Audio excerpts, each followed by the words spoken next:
Good afternoon, friends. I welcome you to my exclusive course on blogging. How do you even become a blogger? What about bloggers in general? Where do they come from?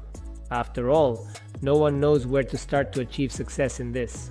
My name is Gary Lyman, and I know how to achieve truly remarkable results in this field because I've been actively blogging myself and sharing my insights for the last 10 years.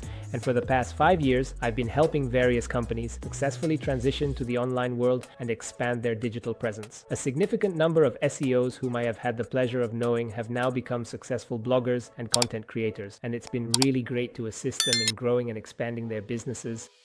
Our program will be divided into different components. We'll discuss things like fears and obstacles and barriers that prevent a person from venturing into the exciting and rewarding world of blogging, concerns regarding the camera, fears about the inevitable criticism that might come up, and it probably will, but that shouldn't be a stopping factor for you and should not deter you. It shouldn't hinder your progress in any way, because all that criticism doesn't really mean anything. You'll learn why and how to effectively manage it in a constructive manner. Furthermore, we'll talk about the technical aspects, how to work with your audience, how to grab attention. How do you keep that attention? It's important how you engage with your audience. We'll go over various tools, the tricks that have already helped many bloggers become popular and make money. Here's a little secret to share. In 2025 and beyond, the influence of big bloggers will decline, and I'll explain why this will happen. And this is a huge opportunity for you to seize this chance and create a successful blog. The influence of big bloggers will decline, and I will also try to tell you about this in as much detail as possible, why this will happen. And this is your huge chance to jump on this train and create a successful blog. And start growing as a blogger, especially if you have something to share with the world. The most important and most crucial task in the world of blogging is to find yourself. Most people can't get started, or they struggle to create a successful blog, simply because they don't have a clear understanding of how to position themselves. We'll also dive into this topic together. Each lesson will be broken down into 5-minute segments, so it won't be too overwhelming for you. First, you'll watch one lesson, you can pause, then watch the next lesson, apply what you've learned in practice, and move forward step by step. In addition to the theoretical information that I will tell you, I will definitely share my experience. I'll tell you how I achieved success on my social media and how I've helped business owners succeed. Many business owners I have coached have already built their 5-10K followers, and it has given them very strong results in growing their company. They started to attract additional attention, generating interest not just from regular people, but also from business partners. We'll talk about this too. I'm grateful to everyone who purchased this course. I'll do my best to give you the most important and useful information. Everything I know, I've packed into this course. If you have any questions, please feel free to ask them. You have the opportunity to send a message. I'll do my best to answer these questions as much as I can.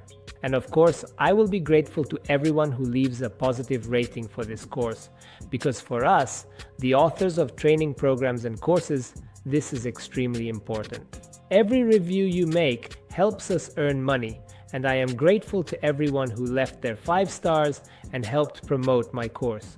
I hope you'll appreciate it and find it really interesting. Well, now let's start with the first lesson and begin moving towards the main topic. And I'm sure that after completing the course in just 30 days, everyone who watches this course will launch their blog and take the first steps towards achieving their goals. Enjoy watching. Who is a blogger? What is blogging? In this lesson, we will try to explore this topic and understand who exactly a blogger is. After all, most people sometimes have a mistaken opinion about blogging. And sometimes I hear that blogging has a certain, negative connotation, as if blogging is a curse word. And if it's a curse word, then it seems shameful to engage in it. In reality, a blogger is someone who communicates with the whole world online, using social media, their smartphone, and the internet to share something, specifically to talk about their identity, their inner thoughts, their ideas, and their interests, the things that matter to them. It's about what they can share. Essentially, a blogger is a person who is ready to open up to the world, who removes all boundaries, pushes past all limits, and stops worrying about how they look or what others think. It's about what can share. In essence, a blogger is a person who is ready to open up to the world, who removes all boundaries, pushes all limits, stops worrying about how he looks, how he thinks, and just shows the world who they are, what they like, and how they live. Yes, I get it. At first, this might sound a bit strange and maybe even a little scary, but don't rush to close this course. Don't rush to stop. Trust me. You can do that at the very end of my lessons if you decide to. I would be sad, of course, but you'll have that option at the end. You can do that at the very end of my lessons if you decide to. I'll be sorry, of course, but you'll have this opportunity in the end. So let's get through this entire course to the very end and make our conclusions afterward. Who is a blogger? Specifically, what should a blogger show? First of all, a blogger doesn't owe anything to anyone. Each of us has interests that are our hobbies. They are our hobbies. We enjoy them. They are our hobbies. We like it. We do this every day and we start showing it. And of course, if we mindlessly create content and just throw it online, we won't get very far. A little later, we will talk about the content plan, how to create it, how it works, and how to identify interesting content. But the most important thing is that this content shouldn't just be interesting to us. Or rather, it shouldn't be interesting to us at all. We're creating content for our audience because if you only talk about yourself, your day, and how you spend your free time, you won't keep a large audience. Your job is to feed what there is demand for. You know, it's kind of like marketing. I've been in marketing for over 15 years, so I know what I'm talking about. So, when there is demand, your job is to satisfy that demand with your content. So create content that is interesting to your target audience. Blogging is, as I said, a little more than just a hobby. It's your communication, your self-expression in various ways. And of course, blogging is a tremendous opportunity that allows you to tell about yourself, your product, your goals, and share your story and attract attention, which will help develop your business and perhaps even attract investors to some project. I'll put it this way, blogging expands boundaries and allows both individuals and entire businesses to grow. We'll talk about this a bit later too. We'll touch on content aspects that can help you promote your business. What's really important is consistency. In blogging, it's important to always be consistent, always on the radar, as I always say. But there are moments like that, it's called burnout, when a person just doesn't feel like picking up the camera. And here there are two options. You need to understand why this happened to you in the first place. It could be simple burnout that will pass in a few days, or maybe it's an internal need to repackage yourself to find a new direction. Maybe the topic has stopped being interesting to you, and we'll talk about that later too. I'll tell you what to do in those moments and how to do a self-analysis to identify a new direction. And the most important thing is how to act afterward, when you realize that yes, the topic you started your blog with no longer interests you. Let's move on to the next lesson. About 10 years ago, when I first started blogging, there was this trend where we all wrote posts. Everything was text-based and we made images. It was quite a tedious process, and to be honest, there wasn't much creativity in it. But trends changed, and they mostly changed with the arrival of TikTok. TikTok became a game changer in the blogging scene. We switched to video, but you might say that video existed back when YouTube was around, and you'd be absolutely right. I took my first steps in video blogging right when I was running my YouTube channel, but today we see it again. Has undergone certain changes. Today, video content has gotten shorter, specifically to under a minute, about 35 to 60 seconds.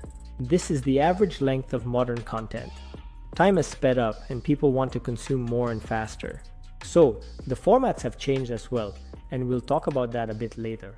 Now the content is TikTok, short videos such as Shorts, which are very much like TikTok, and other platforms like Reels that are similar to TikTok.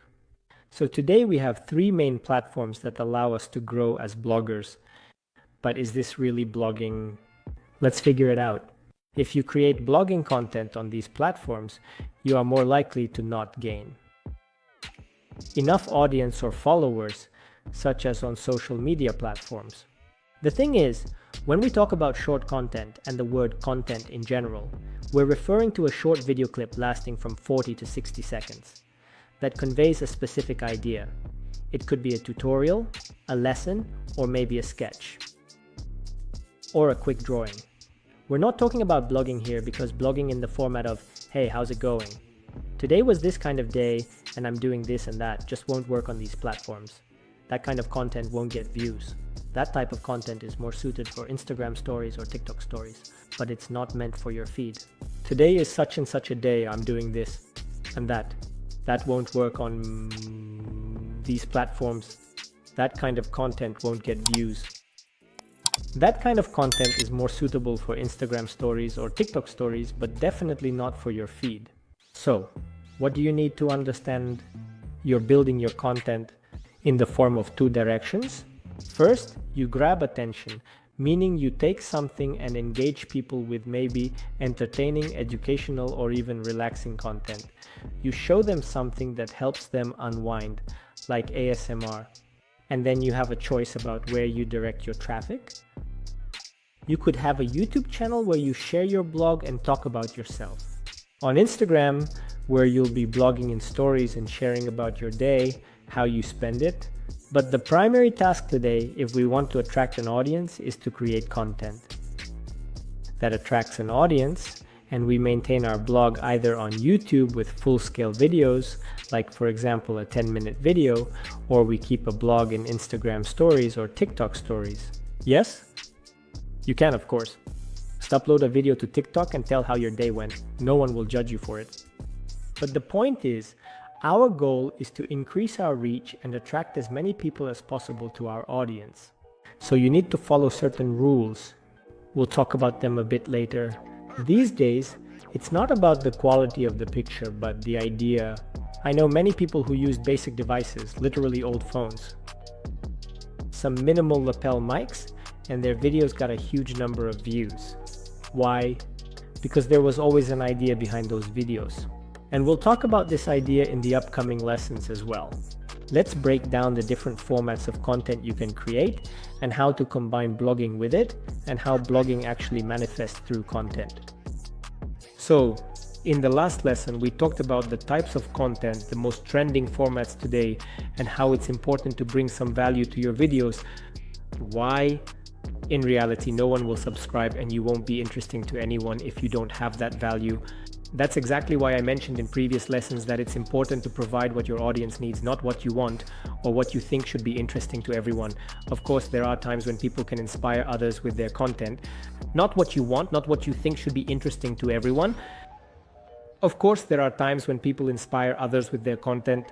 For example, you write music, you create paintings, you craft something and you show it to people.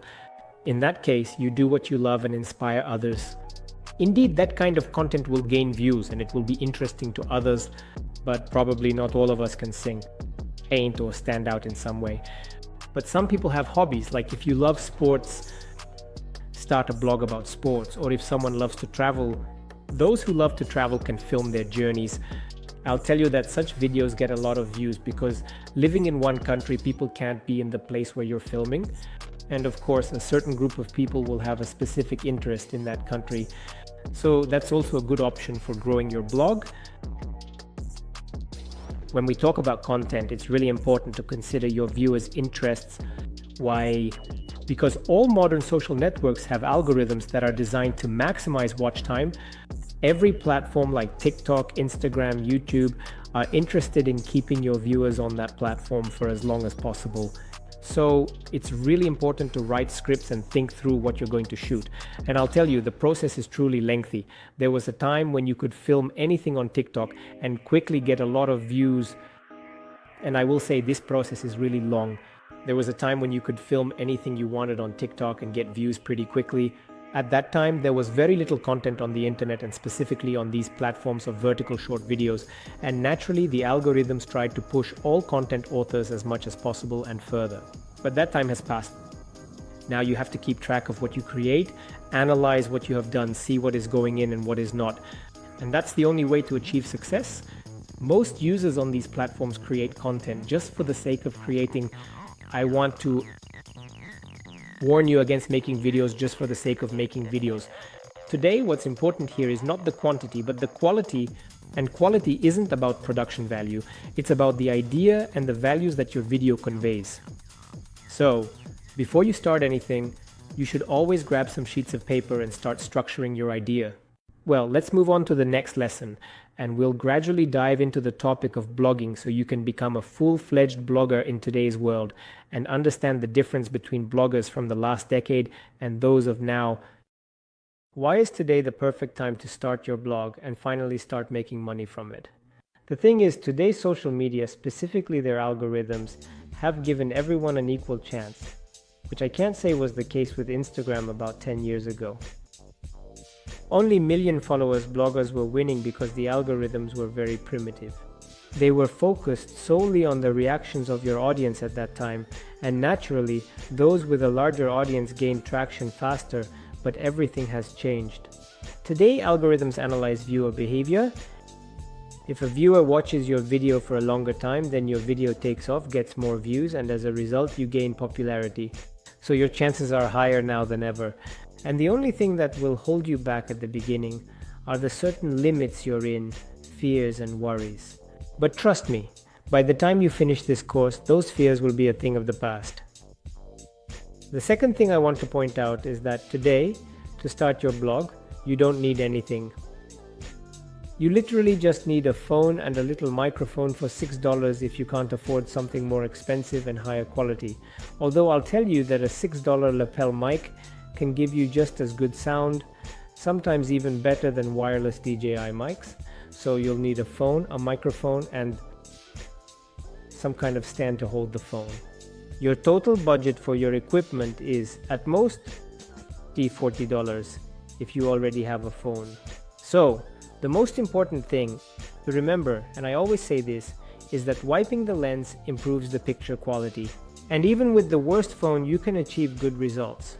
And the only thing you need to pay attention to is the light. You can use light from the window, you can use natural daylight. Again, there's a solution. Don't need expensive equipment. And we understand that to run a blog today, you don't need a lot of money. You just need a good idea. So, where do you get this idea? We're going to go over the tools that will help you analyze these ideas, and I'll share with you a secret about how I help beginners, specifically business owners and SEO folks who are just getting into this topic. I teach them how to interact with the camera, what kind of content is best to start with, especially if you're promoting a business. And this format is so simple, it's so easy to convey and prepare for that after a certain cycle, about 30 or 60 videos, a person can comfortably take their phone in hand, walk around public places, and shoot videos. I will definitely share the accounts of my students whom I personally train, so you understand that I travel to other countries to teach people. And these people have achieved good results. Great, I would even say excellent, because I see that now. They can easily take the camera and shoot content in public places. That's commendable. Is the content they shoot perfect? Well, it really comes down to whether a person wants to invest their time in thinking through the idea. I know one thing. Even a simple video about where you are, what you saw, and some personal commentary is better than nothing. But if you work out the idea, you just get better results. We're going to discuss topics like triggers. Triggers in videos are extremely important today. And when you create another video for your blog, there should be both triggers and hooks. We'll go into all of this in detail in the upcoming videos. So go ahead and start creating your TikTok account and get ready for the next lesson. So you're taking your first step into blogging. You need to define your niche. After all, it's a key factor. It's key not just because it will be interesting to your audience, but also because it will be interesting to you. A huge problem for bloggers is when they choose a trendy topic that they're not really interested in at all. And the problem is that we quickly burn out on topics that don't interest us.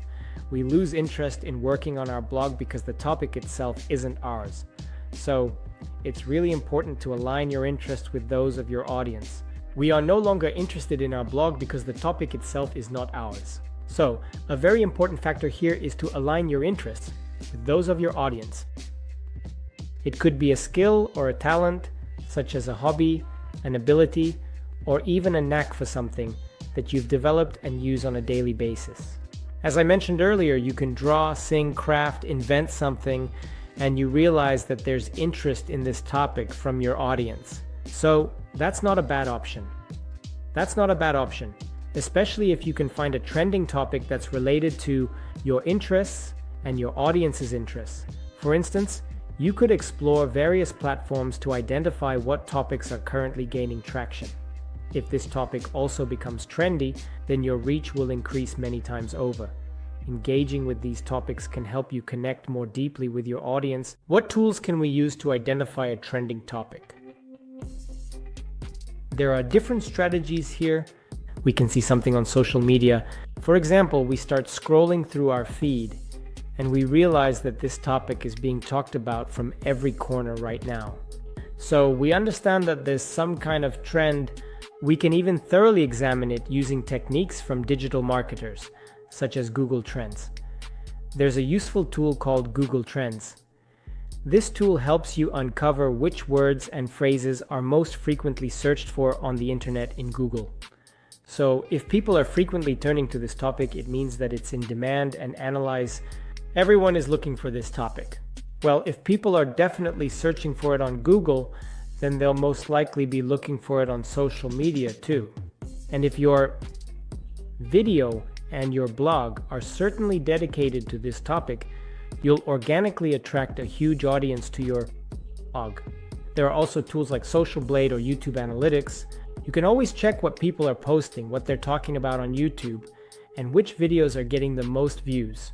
This is also a sign that will tell you that this topic is relevant. So, if you realize that you found a topic that's in demand and it's at least somewhat related to your interests, try to adapt it to your own interests and create your media product, your content that you'll post on your social media. Next, we'll talk about the importance of defining certain formats. We need to understand that we have, let's say, 3-4 formats and 5 to 10 topics that we'll cover in our blog. Next, we'll talk about the importance of defining certain formats. We must understand that we have, let's say, 3-4 formats and 5 to 10 topics that we will cover in our blog. An important point is that when you find the format and content topic that resonates best, that gives you more reach, engagement, and interest from the audience. You should remember these formats because you'll be using them over and over again. You'll create new videos based on these formats and topics just from a different angle, using different situations, different objects, different people, and different examples. But overall, you start repeating what works best. You'll be creating new videos based on these formats and topics, just from a different angle, using different situations, different objects, different people, and different examples. But overall, you start repeating what works best. Many people are put off by this, but there's really no problem with it because all the traffic comes from recommendations and no one will see your very first video after a while. So sometimes you can even repeat it. Well, let's move on to the next lesson. There are so many bloggers and I don't know how to stand out. After all, I'll be just one in 100 or 1,000 other bloggers. These thoughts cross the minds of many who start a blog, and they feel like they can't offer anything unique. But that's a mistaken belief. Every person is unique in their essence. Everyone has their own traits, their own characteristics, and their own life experiences that can be applied to their blog. Even the lens through which you view life is already your uniqueness. You can look at the same story, the same situation, from the perspective of 10, 100, or 1,000 people, and they'll all be different. Yes, it's possible that something will be similar. You might say that this group of people is talking about the same thing.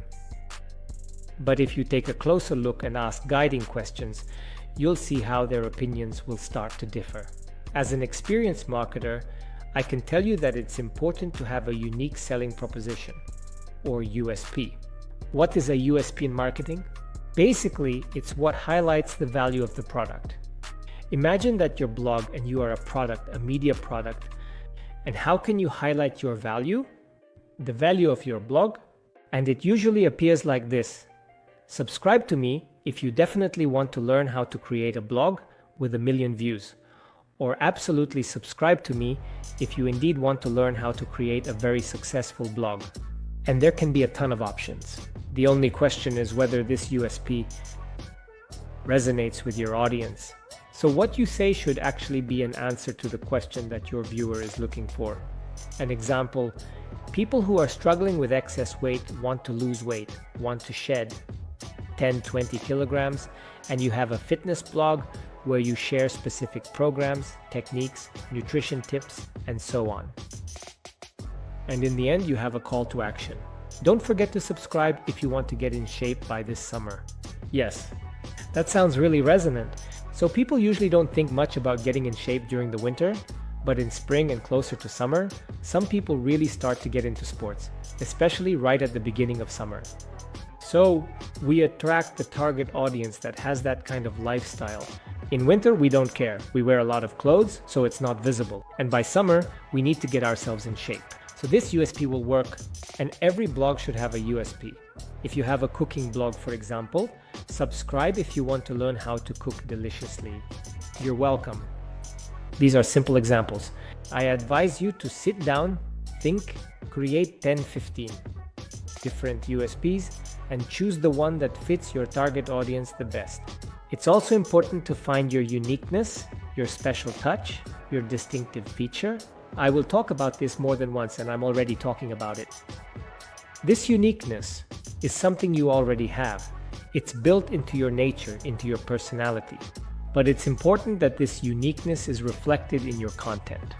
There should be some kind of anchor. To make your blog memorable, find a unique trait like a catchphrase or charisma. Show it confidently to help viewers remember you and your content, creating an anchoring effect. And indeed, we use that approach now. But if you have an even more distinctive feature, a catchphrase, an action, a facial expression, charisma, anything at all, if you find that uniqueness within yourself, and most importantly, aren't shy about revealing it, then that will be the key to your blog's success. Because your blog will gain a certain uniqueness, and that uniqueness will help viewers remember you, your content, and your blog better. The next time a viewer sees you in their recommended feed, they'll immediately recall you. There will be some kind of anchoring effect. I hope we've figured out your blog's uniqueness and how to find that special touch more clearly.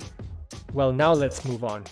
We're going to go through short lessons with you, about 5 minutes each, so that each topic is separate and you have time to switch from one topic to another. I've always been lucky in life and managed to create projects with a very narrow target audience. I don't know why, maybe because you always had to reinvent the wheel there. If you want to create a successful blog, don't need to reinvent the wheel. There's a clear understanding that some topics are in demand while others are not. In some topics the competition is high, while in others it's low. It all depends on the niche you enter. But sometimes, even in a narrow niche, you can find a broader topic. And I'll say this, it's important to understand, besides these narrow and broad topics, also the trends. Let me give you an example. At the moment I'm recording this lesson, we're in a certain cycle where cryptocurrencies are really making a lot of noise. This happens every 4 years. So right now we can see that social media feeds are filled with certain content. And it's becoming more because today there are topics that are being discussed. And the more a topic is discussed, the more mentions it will get. How long lasting is this topic?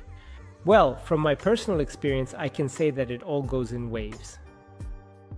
So, when the hype around a certain topic dies down, you need to understand what you're going to talk about next. So, it could be your financial blog or something else. But you need to understand that any hype eventually fades away. And basing your blog on hype probably wouldn't be the right approach. You might run into the same problem I mentioned in the first lessons. If you don't remember, just revisit it. If a topic isn't interesting to you, it will lead to your blog becoming uninteresting for you. So, it's better to think about the topic in advance and not get carried away by the hype. Again, there are evergreen topics, and there are topics with low competition.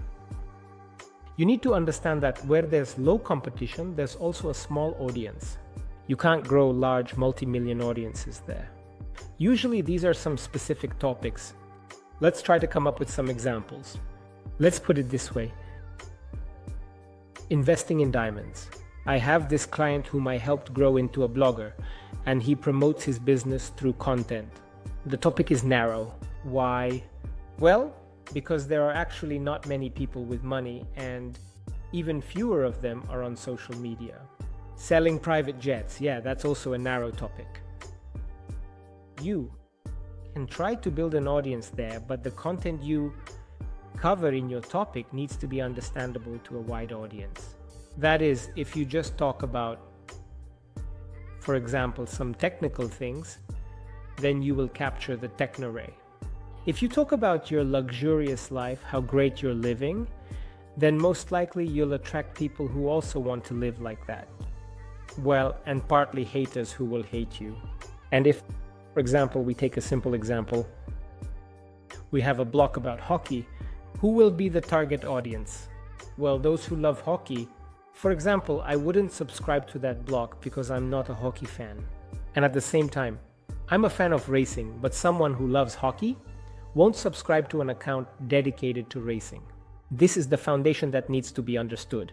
So, if we want to broaden this topic, we can develop, for example, a blog about winter. Activities, winter, hobbies, winter pastimes with family.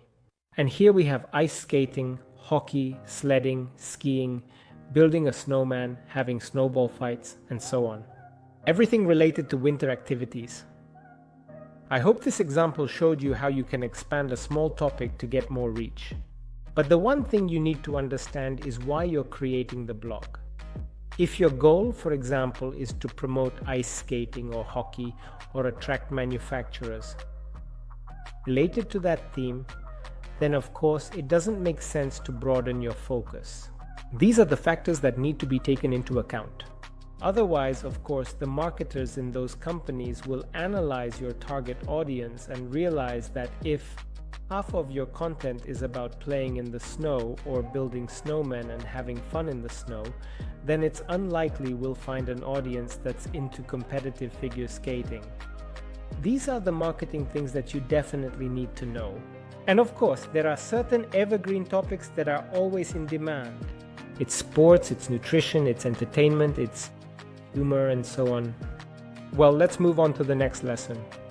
So, friends, we come to the most important part of our course, which is the psychology, the inner fears, the limits, and the barriers that stop many people from taking this step.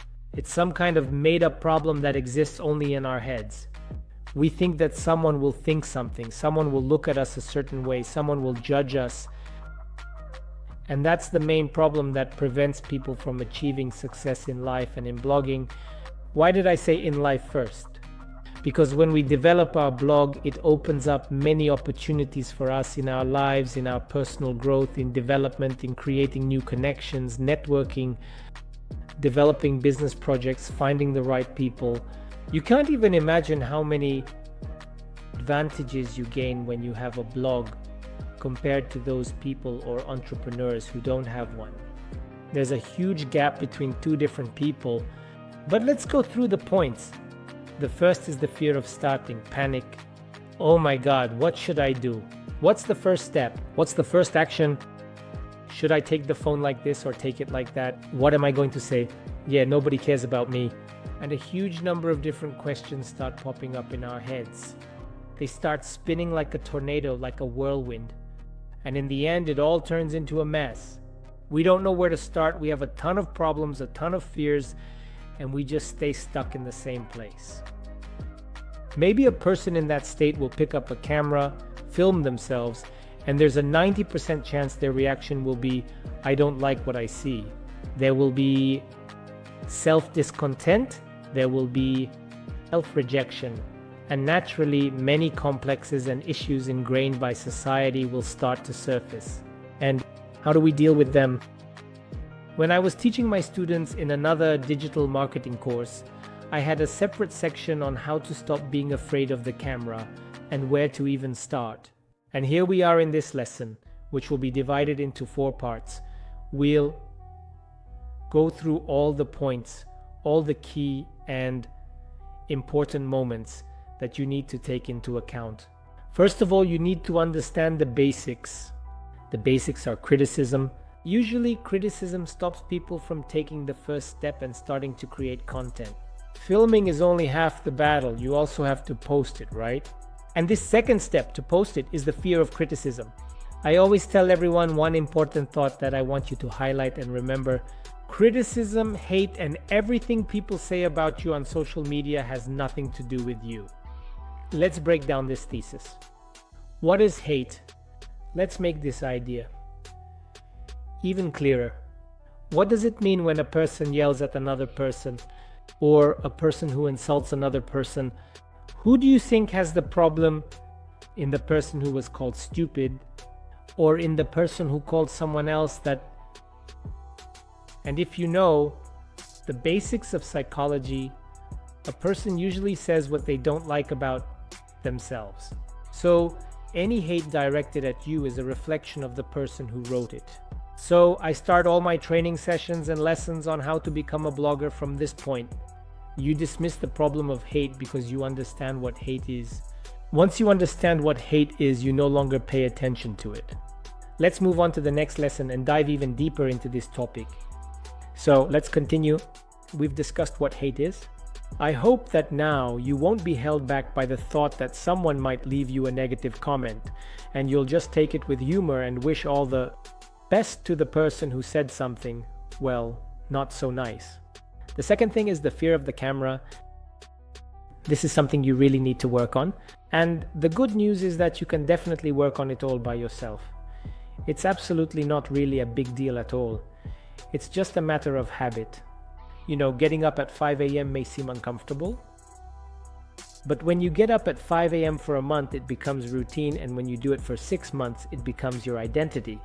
Accordingly, you can't even imagine how you can wake up at 6 a.m. or 9 a.m. because you have already formed a certain habit. Well, the good news is that working with a camera is the same habit. And I recommend to everyone that to start working on the camera and creating content, you first set up the camera and just start systematically recording content. You don't even have to publish it. You can even not watch it. You don't even have to publish it. You don't even have to watch it. The most important thing is to just approach the camera, hit the record button, and say some thought into it. After that, you can delete the file or keep it as a memory to look back on in a year. See where you started. Trust me, this video will be great content when you become a popular blogger and have an audience. Your audience will be interested to see who Harry was, for example, 10 years ago when he was just starting his blogging journey.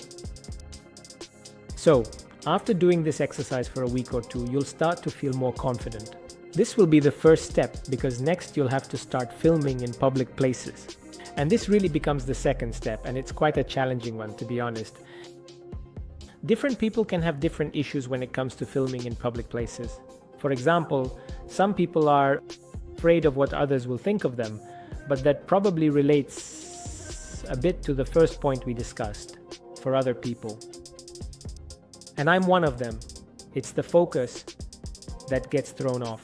I feel really uncomfortable talking on camera if someone is standing nearby watching or discussing something. It always throws me off. So one solution is to start filming in less crowded places at first. One option that can help you is a support group. Someone nearby whom you trust, who supports you, and who respects what you're doing. Trust me, it really boosts your energy when there's someone next to you, and you're in a crowded place, but you have a little entourage of people who are your support group. It really helps a lot. So, These techniques will help you deal with the issues related to the camera. It's not scary, you don't need to be afraid of it. Moreover, at some point, you'll be taking the camera, holding it out in your hand, and recording content from a first-person perspective. I mean, not from a first-person perspective, but in selfie mode, and at some point this will become a routine for you. You'll start to instinctively grab the camera and share something. And in general, here's a tip, just to get ahead a bit. Always keep your phone handy. You never know when an event might happen that could turn into real content. For example, on Samsung phones, what I like is that if you double tap the power button, the camera mode turns on right away, and you can start recording immediately. This has saved me more than once, and I've filmed content that I could later edit in CapCut and fill in the missing parts. This is how you develop blogger reflexes, which will help you react quickly in the future and not miss out on interesting stories and events happening around you. And the last point I'd like to touch on in this part of our course, confidence. It's important to develop inner confidence in yourself. It's important to learn how to radiate energy. There are days when your inner state goes down. You feel down, you have no motivation, no desire, no energy. In those moments, I recommend you to first boost your energy. For everyone, it's something different. For some, it's sports. For others, it's a chocolate bar. For someone else, it's some kind of entertainment. And for others, it's hanging out with friends. First, boost your inner energy. Viewers really pick up on that. If you're feeling down when your inner resources are low, then chances are this video will come across to viewers not quite the way you want it to. As a result, the views and audience engagement will be much worse. You shouldn't do blogging just for the sake of it, just to make and publish a video today. Believe me, you won't be able to achieve the results you dream of. An important tip when you're filming a video is to always look at the camera. I'll give you a simple example of how this works, and you'll be able to see for yourself that I'm telling you the truth. Right now, I have direct eye contact with you. You can only achieve that when, while talking to the phone, or in my case the camera, I look straight at the point, right into the camera. Accordingly, you see my eyes. I unfortunately do not see yours, but this allows me to maintain eye contact with you. But as soon as I start to think about something and look away, we break that eye contact. And I'm talking, but it feels like I'm not really here. So, I become just a bit less interesting to you because our monologue looks more like I'm just saying something while you're over there listening, And of course, that's a huge mistake.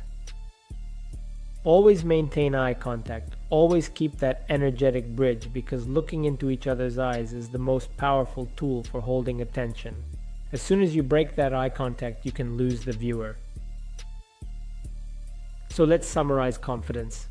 You'll definitely have to build that confidence in yourself over time, especially when you haven't fully dealt with the hate yet and haven't become best friends with your camera. This confidence will be shaky.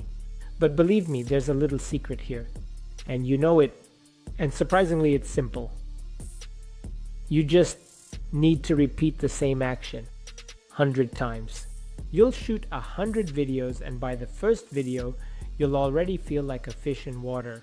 You'll become confident, you'll have your own energy, you'll get that spark, that enthusiasm already. You'll have the inner motivation to shoot videos every day. But let me remind you from previous lessons that the topic you choose to cover in your blog should be interesting to you. I've fallen into that trap myself more than once, when I ventured into a topic that wasn't really close to me, that I wasn't really interested in. And that made me not want to shoot videos. I was just burned out, and the burnout was really intense. So, figure out your idea, understand what you like, what you want to talk about, and create a content plan that you'll follow. In the next lessons, we'll go over what a content plan is, how to create one, how to improve it, and what criteria and parameters to use to analyze your videos. Let's move on to the next lesson and discuss other topics. So let's move from theory to practice. Let's start taking our first steps in creating our blog. I hope that by now you have at least created a TikTok account and filled out your profile. So, it's important for your profile picture to be recognizable. Write a description that helps people understand what your blog will be about. And remember the lesson about the USP, or unique selling proposition. Your profile description is actually your USP. A viewer who lands on your blog should clearly understand what it's about and what kind of content you'll have. If a person is interested in sports, then fashion probably won't be very interesting to him, although I don't rule it out, people are different. Maybe they'll be interested in both topics. So now we're moving on to the first steps.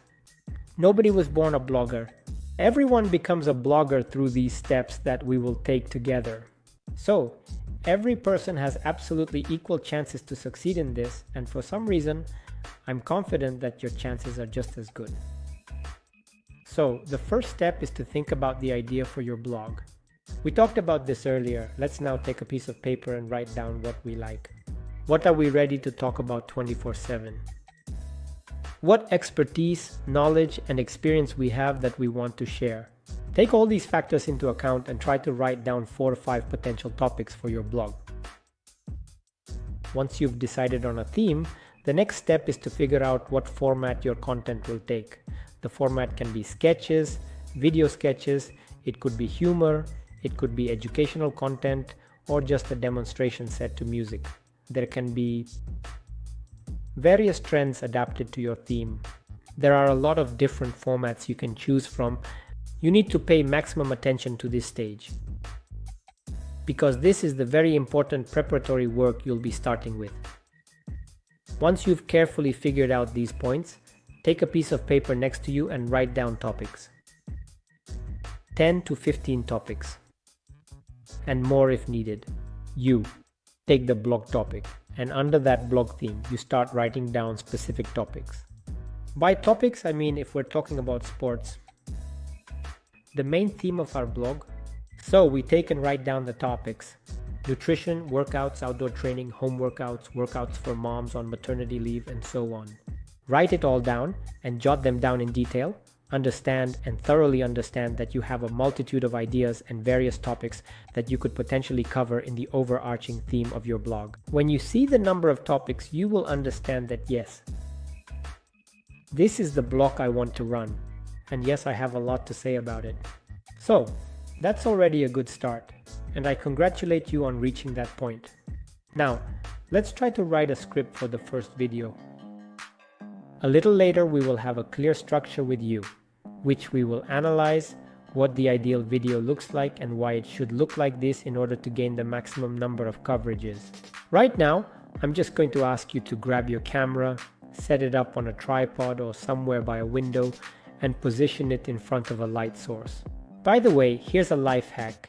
If you don't have a light source right now, you can go to your window, set your phone by the window, and the daylight will become the light source that gives you an incredibly beautiful, high-quality image.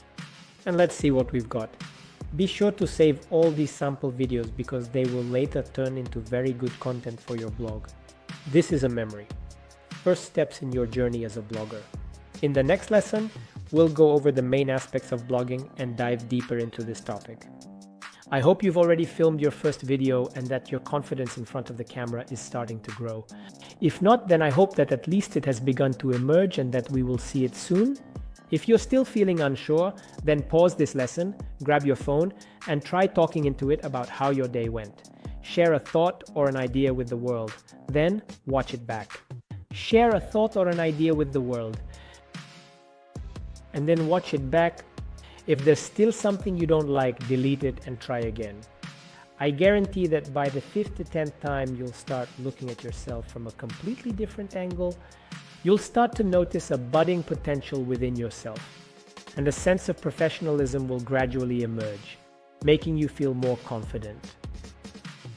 And it's really important that when you're filming these, let's say 5 videos, you analyze each subsequent video and watch them closely. So here I, for example, touch my hair too often, and here start to get nervous and fidget with my hands. So you need to keep this in mind, and in each subsequent video, you should try to do it that way. You're already trying to improve how you behave, how you move, how you speak, and how you look on camera. If you realize that you have a certain strong side, for example, mine is my left side, then you can slightly turn your face to the right so that your left side is visible. Psychologists have proven that the side we approach someone from greatly influences how the conversation will go, how the communication will unfold, and whether we can achieve our goals.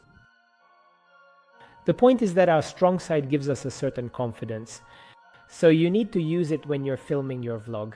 I'll even give you a simple example.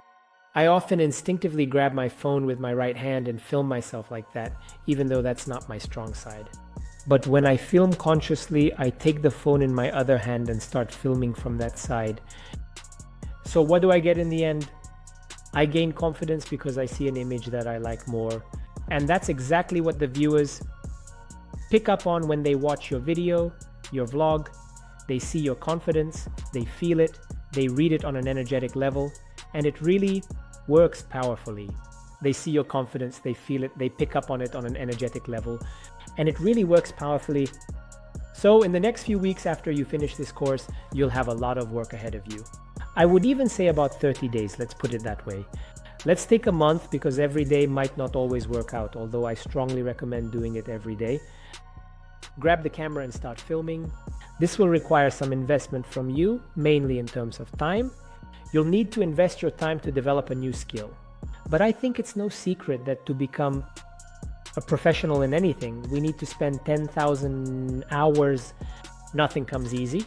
If you want to learn how to work great on camera, show your charisma, and learn how to speak, believe me, you have a lot of learning ahead of you. You might need to take some additional courses. For example, at one point I took a public speaking course to understand how to speak, how to articulate, and how to convey my thoughts. And you won't believe it, but I'm still learning. I learn from the best. When I see someone better than me, I definitely learn from them. And that's what I recommend to you. The learning process is a continuous one. He doesn't stop anywhere because if you're not learning today, tomorrow you'll fall back a few steps. So in the next 30 days, you'll need to work hard, create content, and shoot videos. And we'll talk about what kind of videos in the upcoming lessons. I hope you're already in full swing with your filming and you've shot at least your first video that you somewhat liked. The good news is that you don't need to spend a lot of money on equipment to shoot quality videos. I'll put it this way. Back in the day, I went through a phase where we filmed a vlog on my YouTube channel with 3 camera operators, pretty strong cameras, great sound, and various stabilizers and film equipment. And you know what's the most interesting part? My results?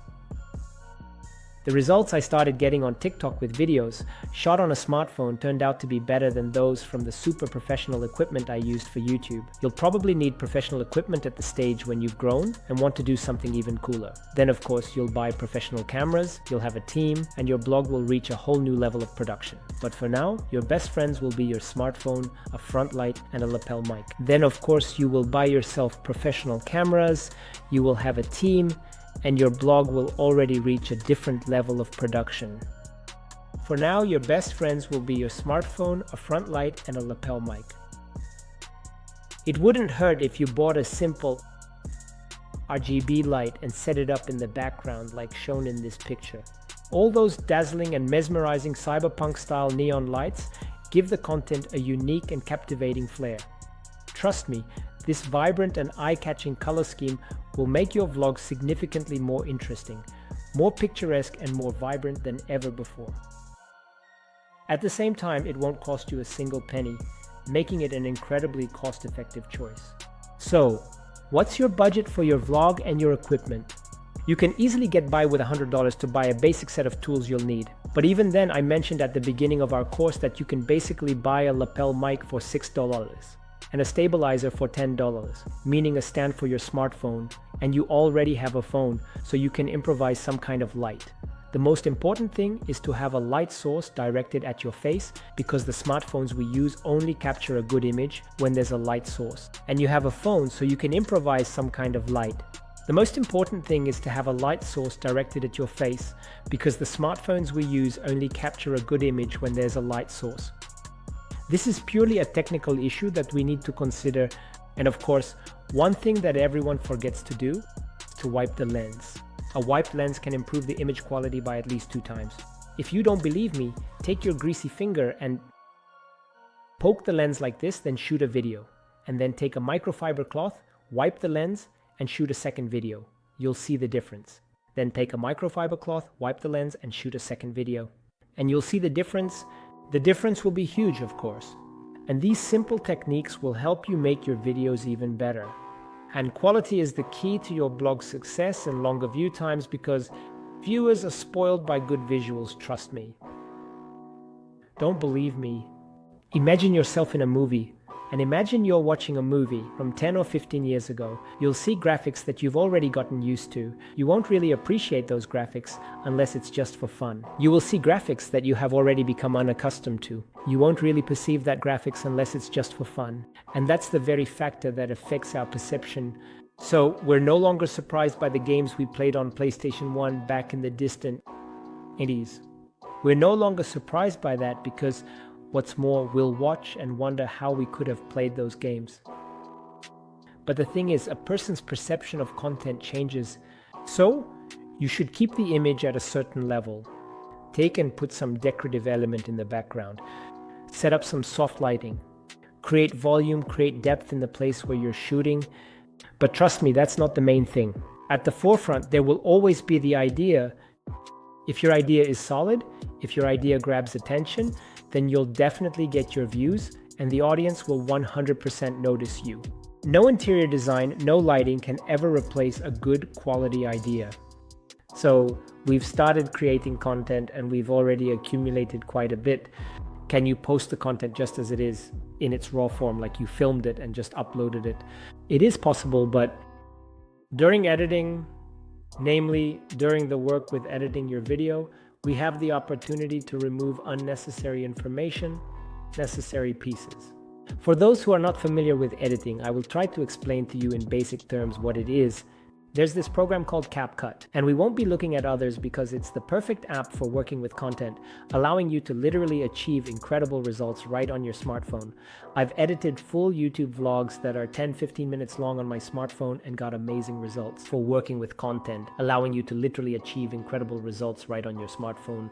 I've edited full YouTube vlogs that are 10-15 minutes long on my smartphone and got amazing results. I really strongly recommend that you use this app. So what is editing? During filming, we might misspeak, say a bit too much information, or use a lot of unnecessary words, and we want to remove those. Why are we doing all this? We're doing this so we don't lose the viewer's attention, because when we start talking about unnecessary information, the viewer's focus gets lost. So, the longer the viewer is unfocused, the higher the chance they'll swipe away and skip our video. We'll lose the viewer, and naturally the watch depth of our video will be very low. For the algorithms, I want to emphasize that the watch depth is extremely important for TikTok and all social media today. So point A is the beginning and point B is the end of the video. The longer a viewer stays from point A to point B, the higher the chance that the algorithms will notice this video and promote it in larger recommendations. That is, point A is the beginning. Point B is the end of the video. The longer a viewer stays from point A to point B on your video, the higher the chance that the algorithms will notice this video and promote it in larger recommendations. You'll get a big influx of traffic and viewers. So we open CapCut. If you don't have this app installed yet, go ahead and install it on your phone or computer. There are both versions for iPhone and any Android phone, so you can easily and conveniently install and effortlessly edit your video to your liking and preferences. You can overlay various buttons, text, and captions, and automatically add subtitles to your video and more. You can create animations and effects. Trust me, this app is worth learning. Accordingly, there are also online services such as Canva that allow you to make a picture or graphic. Sometimes we need to make an insert in our video, and here of course Canva will help us. To create an image, you can use the free version. By the way, CapCut also has a free version, but it has fewer features. I still recommend getting a subscription. So Canva is one of the tools that will also be useful for you, as well as Photoshop. It all depends on personal preference. I'm an old school guy and I prefer Photoshop. And so by choosing the right set of tools, you'll be able to optimize your work and editing your videos will be very quick. What do we need to do? As I mentioned earlier in this lesson, you need to remove unnecessary information. That's one. Title. At the very beginning, you need to write a title that will serve as a hook. A person will read it, they'll think about what it was all about, and maybe that will keep them engaged. These hooks can be either text or actions in the frame or a phrase said by you. We'll talk about hooks in the next lessons, but the point is that by editing your video, you create a more informative and dynamic piece, which has a better chance of keeping your viewers' attention. So let's make it a rule. After filming, don't rush to upload the video. First, edit it. Once you've edited it in CapCut, there's an export button. You export it and only then upload it to social media. So let's make it a rule. After filming, don't rush to upload the video. First, edit it. After you've edited it, in CapCut there's an export button. You export it and only then upload it to social media. What else do we edit our videos for? Besides cutting out unnecessary information and making our video more concise, sometimes we need to add a video clip. We might be stitching our video together with someone else's video, which by the way is allowed on many platforms and isn't a copyright violation. All platforms are originally designed for you to take someone else's content, make edits, and comment on a video, and that's allowed because all these platforms are basically built on that kind of content, where a creator from one account can interact with the content of another account. And this can be part of your blog development strategy. So, for example, your blog could be about how, if you all remember, Hobby Lame, which became famous for taking complex life hacks and simplifying them, basically built all its content on that. And this is a perfect example of successfully combining your own content with another creator's content. Also, during editing, you have the opportunity to add various engaging elements that will, keep the attention. You can put in a meme, add a sticker, include some animation, or put a big caption. All these distracting factors at first glance might seem like they pull attention away, but in reality, they keep the attention. A person shifts their focus from one element to another, and all of this keeps their attention. It's the retention of attention that is the essential task after we've made the hook and grabbed their attention. Don't confuse these two different concepts. When we create content as bloggers, the first thing we need to do is grab attention. On YouTube, this could be the thumbnail of your video with some unmistakable subtext. When we make videos for Shorts, TikTok, or Reels, it can be a phrase or an action. There are even new trends like using a hook through a specific action. So here's how it looks. We take a shot from someone else's video where someone is, for example, hitting someone else, and then we film the continuation of how we fly away. So this hook grabs attention. Next comes the moment of truth. Next, we need to create a presentation that keeps the attention, not just grabs it, but actually holds it. And here, of course, editing is that essential tool. But naturally, it comes after the script, because first, you need to shoot quality footage, develop the idea, and convey the message we wanted. Next, in the editing process, we remove all the unnecessary stuff. Even if at the script writing stage we thought that this idea was really good, we still look to make it even better. And it's precisely at the production stage, when we're editing our video with great attention to detail, that we can create the final version. But again, that's not all. As I mentioned in previous lessons, after launching this video, after some time we look at the results and analyze why this video took off, or on the contrary, why it didn't. In both cases, we can find the answer if we do a certain analysis. Let's dig deeper and see what could have been the factor. And in the next video, we'll change our video creation strategy. And so, with each new video, your level will grow. Your understanding of what your target audience responds to will improve. And at some point, you'll reach a stage where all your videos will start getting views, because you'll hack the system, you'll understand how the system works. And from that point, the exponential growth of your account will begin. you'll know what triggers make the audience react. And that's exactly when the exponential growth of your account will begin.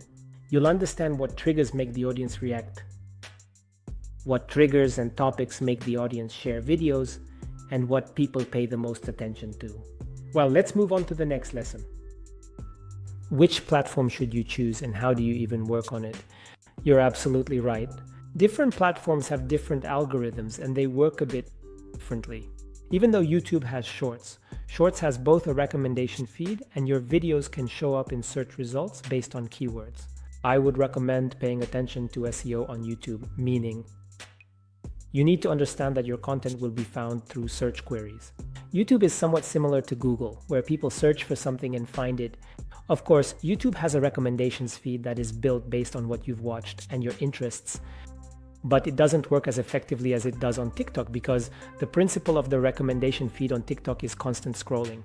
So in a given amount of time, you'll see a lot more new trending videos than you would on a single screen in YouTube's recommendations. So what should you pay attention to on YouTube? So in a given amount of time, you'll see a lot more new trending videos than you would on a single screen in YouTube's recommendations. So what should you pay attention to on YouTube? First of all, I recommend setting up your channel on YouTube. This should include the channel's cover, an attractive profile picture, a description, keywords, and of course, thumbnails for each of your videos. The thumbnail on YouTube is extremely important when we talk about long videos, not the shorts format, but long ones, because the thumbnail acts as a kind of clickbait when a person sees a certain phrase. Even if that phrase isn't in your video, even if it's just some kind of yellow headline from a tabloid, but that will be the hook that grabs attention and encourages people to click on the video. So you need to understand that if you've made a great thumbnail, but your video is just not good at all and it's boring, then you won't stay in YouTube's recommendations for long. Make sure that the content itself is also juicy, interesting, and useful. So if you combine these two factors, a good thumbnail and great content, you'll get a lot of views. Now, when it comes to TikTok and Instagram Reels, consistency is definitely more important here, especially on TikTok. You need to be consistent. But besides being consistent, we also shouldn't forget about quality. Your consistency without quality won't lead to growth. Just like with quality, if you're not consistent, if you only upload one video a month or every 2 weeks, that won't help you grow well either. Partly because you won't be getting regular feedback from your audience, and there will be people who are more active content creators and bloggers, and who will create more interesting content, naturally drawing the audience along with them. The most important principle I've always followed is to stay on the radar as often, as long, and as much as possible. So, if you disappear from the radar, you lose your audience. They start drifting to other accounts, and you begin to see unsubscribes. So, it's essential to be systematic. If you've already chosen the path of blogging, be systematic. But don't forget why you're doing this. At some point, there might really come a time when you'll start thinking about which direction you want to go next. It happens. There can be burnout, there can be some kind of creative crisis. It's still quite a creative process when we talk about shooting video content. You need to come up with an idea. You need to shoot it and you need to edit it. And of course, there are a lot of routine processes that won't keep you in a good state of mind and sometimes lead to burnout. So, make sure that your workflow is balanced and efficient, you're not overworking yourself with content creation, and you're not trying to squeeze out something that isn't there. Otherwise, just like with energy, your enthusiasm will decline, and that will affect your content and how the audience perceives what they see. They will see you tired, sad, and dissatisfied, and they won't want to watch that kind of picture. You need to be interesting, so energize yourself and energize your audience. Well, we've already gone through almost half of our course, half is already behind us. I hope you've already started thinking about how you're going to develop your blog and that you've found some motivation and energy for it. I want to remind you that I would appreciate everyone who helps promote this course and leaves a 5-star review. I am grateful to each of you because it is very important for me that as many people as possible see this course and Understand that this is not some kind of launch of a spaceship. Anyone can do this. And most importantly, I saw the huge potential in this opportunity. Now we're moving on to the next lesson, which will be dedicated to the topic of content planning, creating a content plan, and the nuances you need to keep in mind. Creating a content plan. For this, you'll need a small table, and I'll attach the table for you in this course as a separate file for you. You'll be able to easily download it and use it to create your own content plan efficiently. What should be taken into account? Since we're talking about video content, which is the main focus today, these are short vertical videos. What will you need? You need to clearly understand what the hook will be. We'll talk about the structure of the video in the next lessons. What will the hook be? What will grab the viewer's attention? Next, you need to understand the structure of your video itself, the actual meat, the content that will be presented to the viewer, what you will say, what you will do, what actions will take place, and where you will be. This is the second part. And the third part is the call to action. Not unimportant. We're interested in specific actions that will be taken at the end. We need to think about them at the very early stage, even at the moment when we're coming up with the idea. We need the viewer to, for example, share this video or save it at the end. We need to say this, or better yet, act it out, so that it's not just some message, but it's attractive, something that grabs attention and evokes a certain emotion. Emotion in content is what triggers the most people. It's the emotion we need to create in each of our videos. Sadness, joy, laughter, hate, anger. It doesn't matter what the emotion is. If there was an emotion, it will work positively. So you need to think about what we're going to shoot, what our themes will be. We have a general theme for our blog. We've already decided, let's say it's travel, cooking, sports, motorsports, cars, anything really. We've settled on the theme of our blog, and now we need to figure out what topics our videos will cover, meaning what themes we'll be shooting videos on. And here, we really need to put in some work. We need to understand what interests the audience. I'll say it again. We're creating a content plan based on not just our interests, but also those of our audience. So we conduct certain research, we do an analysis, we analyze Google Trends, we look at the content that's in demand right now on social media, the topics that everyone is talking about. We take a look at YouTube. There are also a huge number of other tools that will help you do this. Based on them, we start building our video. Let me give you an example. So, if we know that a new robot from Tesla, the Tesla bot, just came out, and we understand that everyone was talking about it in October, November, the topic has shifted a bit by the time we're recording this course. Now people are talking more about crypto and the presidential elections in the US. But let's say back in October, everyone was talking about this bot. What can we shoot? We can make a comedy sketch. There was a lot of humor around these bots. We can make a tutorial, we can do a review, and so on. So we find topics that are currently trending. If you realize that it's spring and everyone wants to get in shape for summer, then we start coming up with content on how to quickly get ready for summer. It could be humor. We can create entertaining content that will amuse people. It's not that he's going to provide any real knowledge. Although to some extent that can also happen if you make your content educational and entertaining. So that's also a really good direction, and you'll be building and shaping your content for the month based on what themes, what the theme of your blog is, and what subtopics you've chosen for your videos. In the next lesson, we'll continue discussing the topic of the content plan. So friends, we continue the lesson on content planning.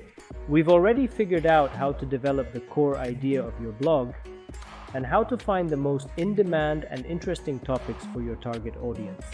And as I mentioned earlier, you will have a table that you will find in this course. You will need to fill out this table as follows. First, you need to decide on the idea. We talked about this earlier too. What will the core idea be? And when you're filling out the content plan, spend 80% of your time focusing on the hook. What is a hook? We'll talk about this in more detail in the next lesson. To jump ahead, I'll say that a hook is what makes a person get into this video, meaning it's what makes them realize that yes, it's worth watching this video. And hooks can be an action, a caption you put, or a phrase you say. All of these are hooks. There's no point in creating the video further if you have a weak hook. So if you don't grab the viewer's attention right at the beginning, they'll just scroll past it. That means all the time and energy you spend on creating the idea will be wasted. That is, if you don't catch the viewer's attention at the very beginning, then, accordingly, he skims through it. And that means all the time and energy you spend on creating an idea will be wasted. What can you do if, let's say, you made the wrong hook and your video didn't get views, but you realize that this video has potential and is actually interesting? You can reshoot it, you can change the hook, reshoot the content, and re-upload the video to see what comes of it. And maybe the second time the video will get more views, but I want to warn you, TikTok really doesn't like copy-paste. It doesn't like copied content.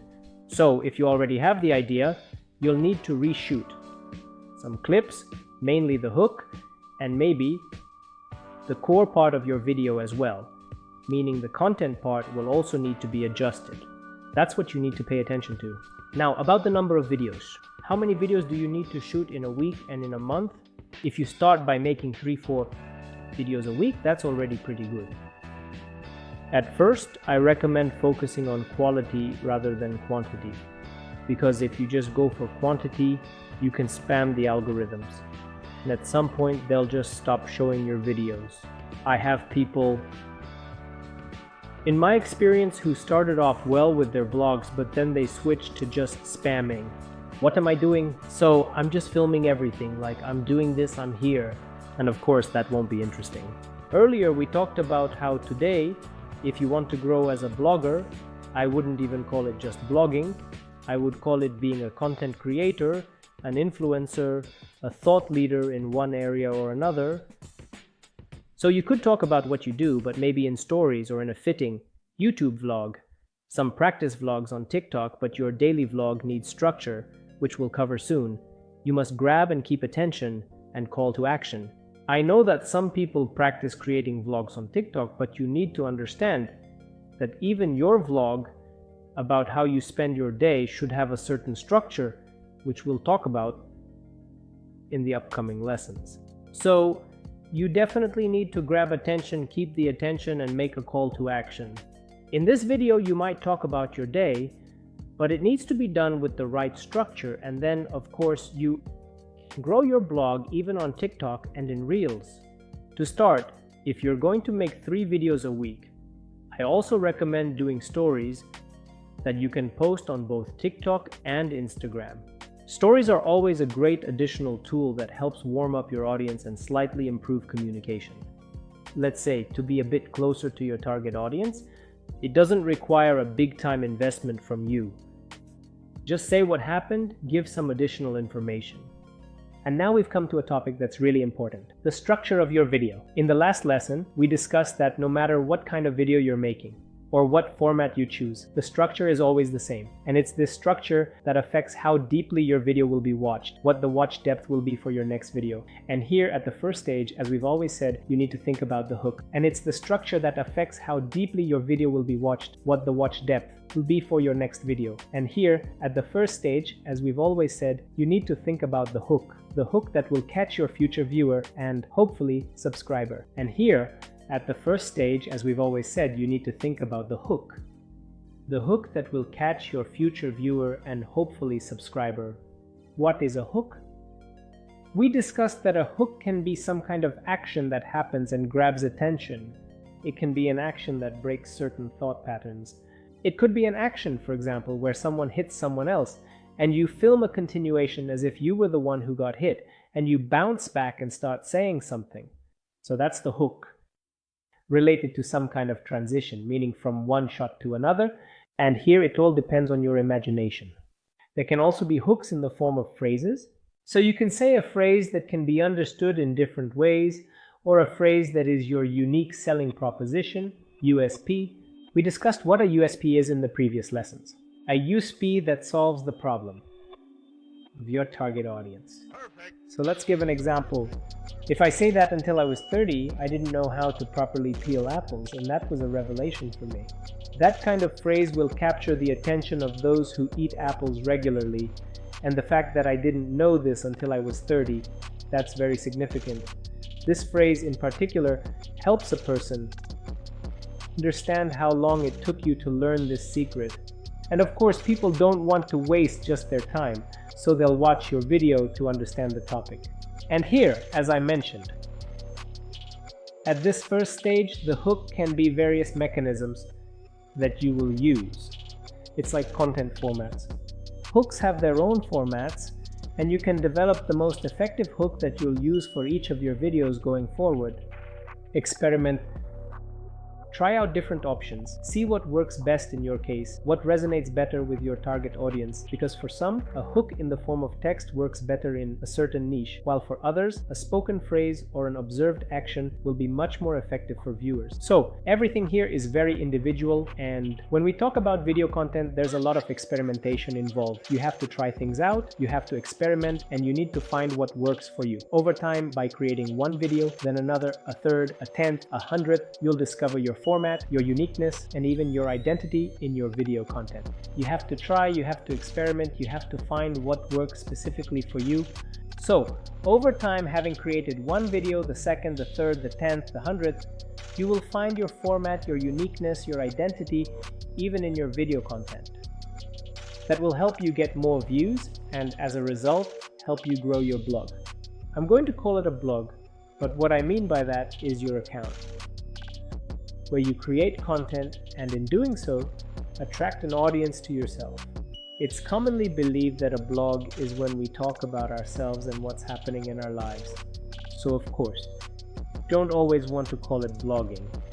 I would rather call it being a content creator, and this is a trend that's really picking up speed right now. If you know how to create great content, you'll gain popularity and influence over other people because the audiences that follow you become loyal to you. And of course, you'll be able to sell them your products and services. In the next lesson, we'll go over what the middle part is, the main idea, how to write it, and what it should include. So, we're moving on to the next topic, or rather, a part of our topic on video structure, which is the structure of the content we're going to create together. This is the middle part, and in this middle part, we need to provide maximum value, the value of your video. The person who is going to spend their time watching your video needs to understand why they're doing it in the first place. They need to understand that by watching this video, they'll be solving some kind of problem of theirs. In the hook, you stated that there is some problem and you will give him a solution. Accordingly, now in the middle part of your video, you will have to give it this very benefit, this very value. If it's a life hack, then show it. If it's a lesson, then show how you do something. If it's a story, then tell it. But what do you need to remember when you're creating this part of your video? Don't rush to give the answer right away.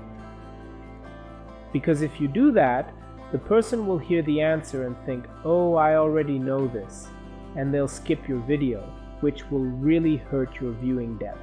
If you give them time to watch at least 50, 60, 70% of your video before revealing the cards, it will be much more effective for you. But there's a downside to this. If you bore the person by just stating useless facts and rambling on, it will lead to the same result. The person will skip your video. But what should we do? It's really important to think through the structure of this part. Think through every phrase you say and guide the person, gradually leading them to the answer they're looking for. Here, you can play around a bit with it, maybe make a small reference to your own story, because storytelling is also a very powerful tool that helps keep attention. So, you need to find a balance, like on a tightrope.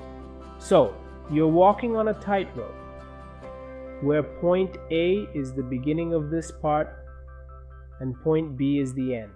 And your task is to balance between the answer you need to give your viewer and keeping them engaged in the video for as long as possible, holding their attention.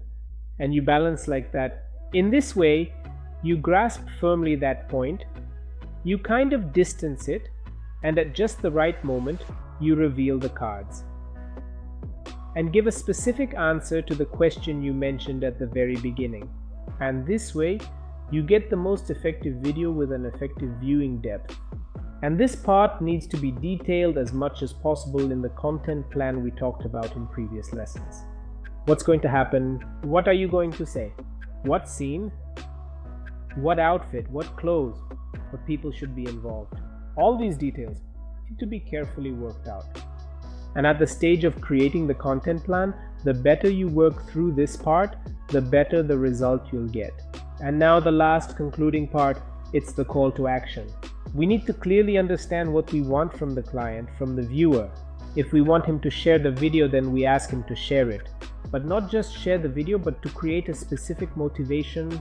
We'll talk about these motivations and techniques, how to use a call to action, and what you need to offer your future subscriber and current viewer. We'll talk in the next lesson. But the point is, you can't just leave the video, you just showed the result and that's it. There definitely needs to be a call to action. In the end, you need to get something from your viewer to motivate him. Do something, so to speak. But we'll talk about that in the next lesson. We've already figured out that every video has a structure. We talked about how to create this structure and what to pay attention to. And now the most important thing, what should happen at the end? At the end, there should be a call to action. I started telling you about this in the last lesson. Why do we need this call to action? We need some kind of reaction from your viewer. What kind of reaction is valued the most by algorithms today? Saving, and when people share your videos, comments and likes definitely have some value, but the most powerful reactions are, of course, sharing and saving. So, if we want someone to share this video, let's try suggesting that they share it with a friend. That's a simple call to action. Or, for example, save this video so that when you need it, you won't have to search for it for a long time. Such calls to action help us achieve the desired result. Or, for example, we want people who watch our video to click the link in the profile bio. This is one of the options. The second option, which is the most effective today, is to ask or suggest in Instagram to write a certain word in direct messages. And then the chatbot will start and begin the communication.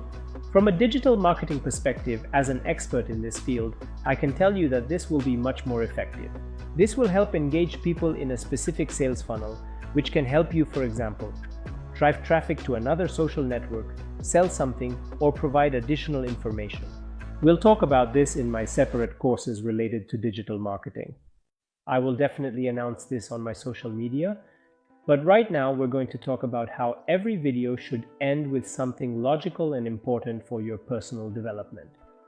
So, as soon as you've finished and comprehended and figured out the essential main, central middle part, think about what exactly will be at the very end, what specific elements you will need to conclude.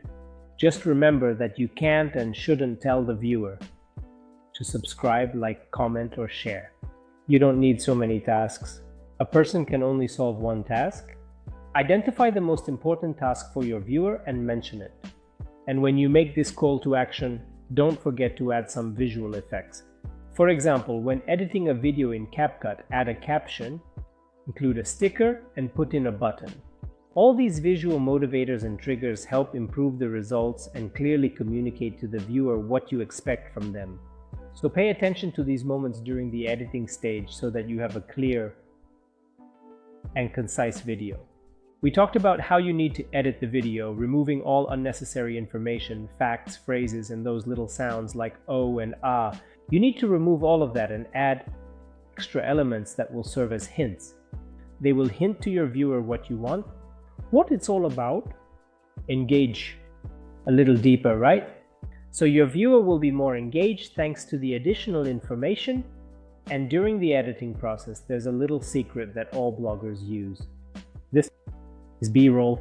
Adding some kind of overlay shot that goes on top of your video also helps to keep the viewer's attention. I've talked a lot about how to edit and how to keep attention on my social media. And now let's just mention the key points you need to consider. So when editing, remove everything unnecessary, add transitions, B-roll, and you can use animations too, just don't overdo it. And now let's just mention the key points you need to consider. So when editing, remove everything unnecessary, add transitions, B-roll, and you can use animations too, just don't overdo it. And of course, use various graphic elements that will help make your video more attractive.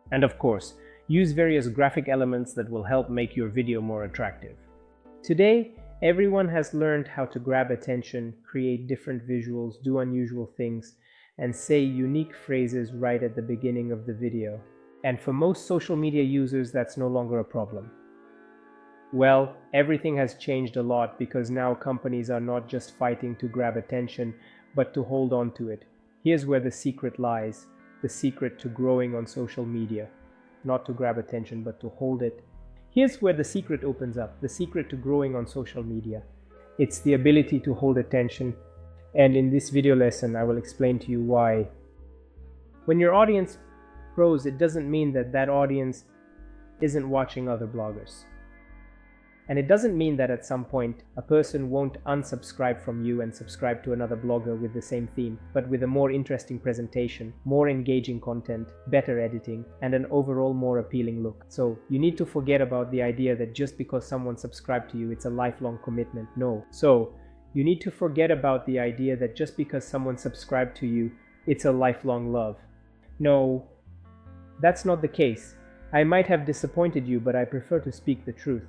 When I teach someone, I only teach what really works. So what do you need to keep in mind? If someone has subscribed to you, you need to pay attention not just to new followers by creating new content, but also to those who have been following you for a long time. You need to communicate with them. You must engage with them for sure. And of course, your content needs to evolve. It should become more and more interesting. Use different shooting angles. So what does shooting angle mean? It means that you position the camera differently using various filming techniques. Come up with new filming techniques. Also emotions. Develop yourself as a person, create emotions. Because it's the emotion that the viewer reacts to. Emotion is what makes them watch your content. He wants to keep getting that emotion specifically from you. And as long as you keep providing that emotion by consistently engaging with them, you'll have that specific person in your audience who once subscribed to you, and ensuring that your content remains relatable and resonates with their experiences. And of course, your content should be funny, interesting, and entertaining. This way you can maintain a loyal audience base. You can use various memes, GIFs, animations. It wouldn't hurt if you learned to bring out your charisma a little bit more, to enhance and bring out your charisma in a way that captivates your audience, to make your blog more captivating and engaging, let's say, and intriguing, become a fascinating and interesting personality. And with all these various tricks and techniques that you can cultivate and develop, it might not be there right from the start, but you need to be ready to diligently work on yourself to improve and continuously improve. Maybe consider taking some specialized courses in areas such as effective public speaking and presentation skills, acting, or interpersonal communication and interaction. You should consistently strive to be growing and evolving. Learn different jokes, some anecdotes, maybe funny stories. Make sure you have a stash of interesting ideas and thoughts in your head that you can quickly share. You should be able to reach into your pocket, pull out the right joke, phrase, or maybe some trendy word, and use it in your content. Believe me, the more interesting and diverse your content is, the better and faster your blog will grow. I'd like you to just imagine that your viewers are indeed simply your clients. Try to see each subscriber, not just as some random person who followed me. Thanks, of course, but I'm a star. Look at it a bit differently. Every subscriber is your client. They come for the emotion, they come for your attention and your thought-provoking ideas and engagement. Accordingly, you need to interact with your customers or subscribers. You might say that a client should pay, and you'd be right, but understand that this kind of client is the one that other people pay for, namely advertisers. However, if you're creating a product, trust me, your client will be ready to pay for it themselves. So yes, we need to rethink our attitude towards our subscribers. We should treat them like clients and give them the attention they deserve. How can we do that? Actually, it's very simple. Your clients are writing you questions. If this were your business, like a cafe or an agency, would you respond to your clients? I think so. And it's the same story when people write something under your video. Well, unless it's hate, although I still recommend responding to hate, because the better the dialogue and communication under your video, the better it is for social media algorithms. So, don't forget to write comments even to haters. Respond to them, engage with them. We've already figured out that hate has nothing to do with you. Try to help the person through the hate. Try to give the hater a little psychological training. What's up, buddy? Do you have a problem? Let's talk about it. It will always be funny. Your unusual responses will also entertain your reasonable subscribers. And of course, it will also perk up the haters a bit. You need to understand what your audience's interests are. If you've made a video and motivated your audience to ask questions, take those questions seriously, because they contain the issues that concern them. So, videos made on this topic are definitely more likely to bring you the results you need. And it's really crucially important to maintain that communication, to engage actively, and also importantly, to answer questions thoroughly. And when you're making a video, there's one secret strategy that many bloggers use frequently, but not everyone talks about it openly. For some reason or another, beginners always try hard unnecessarily to use you in the plural. Well, actually it comes out in the plural, but in some languages you is a separate form. There's nothing like that in English. Well, for example, in Russian, in Estonian, and in other languages, you is a separate form. You as a respectful form towards the viewers. So, when you use that kind of phrasing, the viewer doesn't feel special. What I like about the English language is that when you say you or T, it doesn't matter. The address is directed specifically at each person. And here there are no divisions, which can't be said for other languages. So, if you're creating content not in English, keep in mind that using you or T, addressing a specific viewer who's watching you right now, is really important. A person feels like a special individual. A person feels important. Yeah, that direct address to them. And don't forget to engage with your audience. Don't forget to answer their questions. On many social networks and platforms, there's an option to take a comment left by a viewer and create a video response. Do it. It's very effective. When other viewers see that you respond to every comment this way, they will be motivated to comment too. So the more you respond to comments in video format, better your results will be. If you also use the response structure I mentioned earlier, with a hook, the main content, and a CTA or call to action, you'll get even more reach because more people will see that video in their recommendations. So, we talked about how to interact with your audience and strategies. This is an important aspect in various ways. I hope that this is now clear and techniques.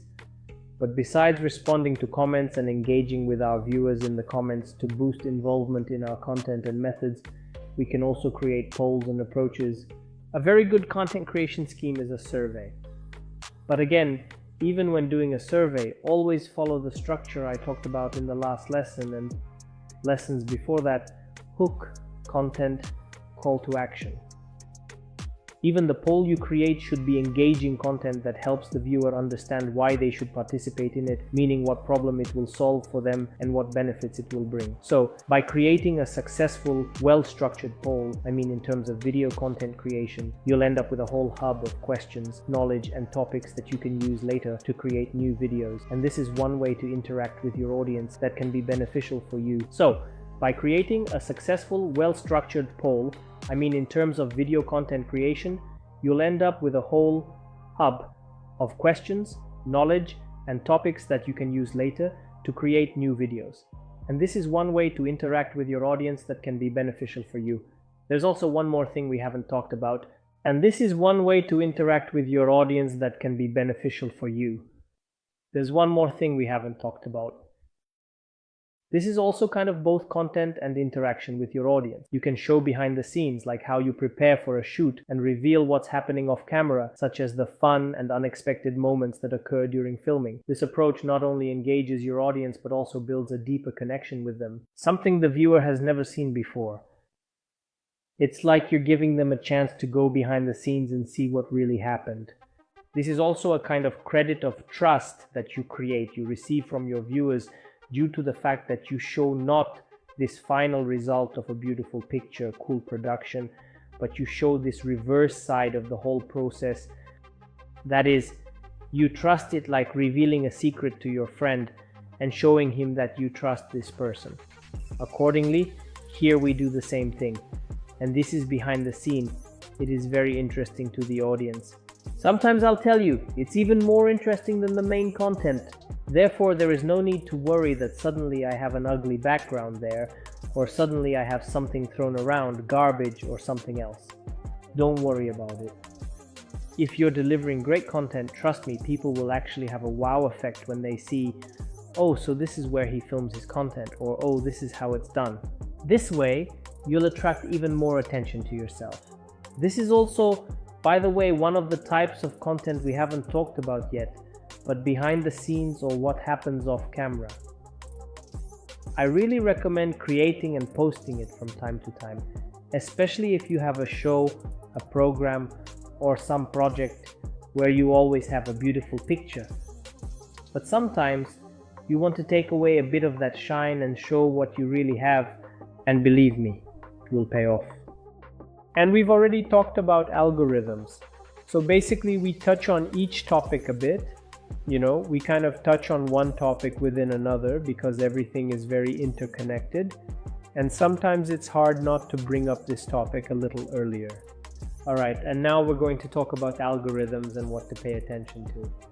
Let's take YouTube and TikTok, okay? That'll be a good visual example. We know that YouTube has a certain, let's say, way of operating. This is content based on search queries.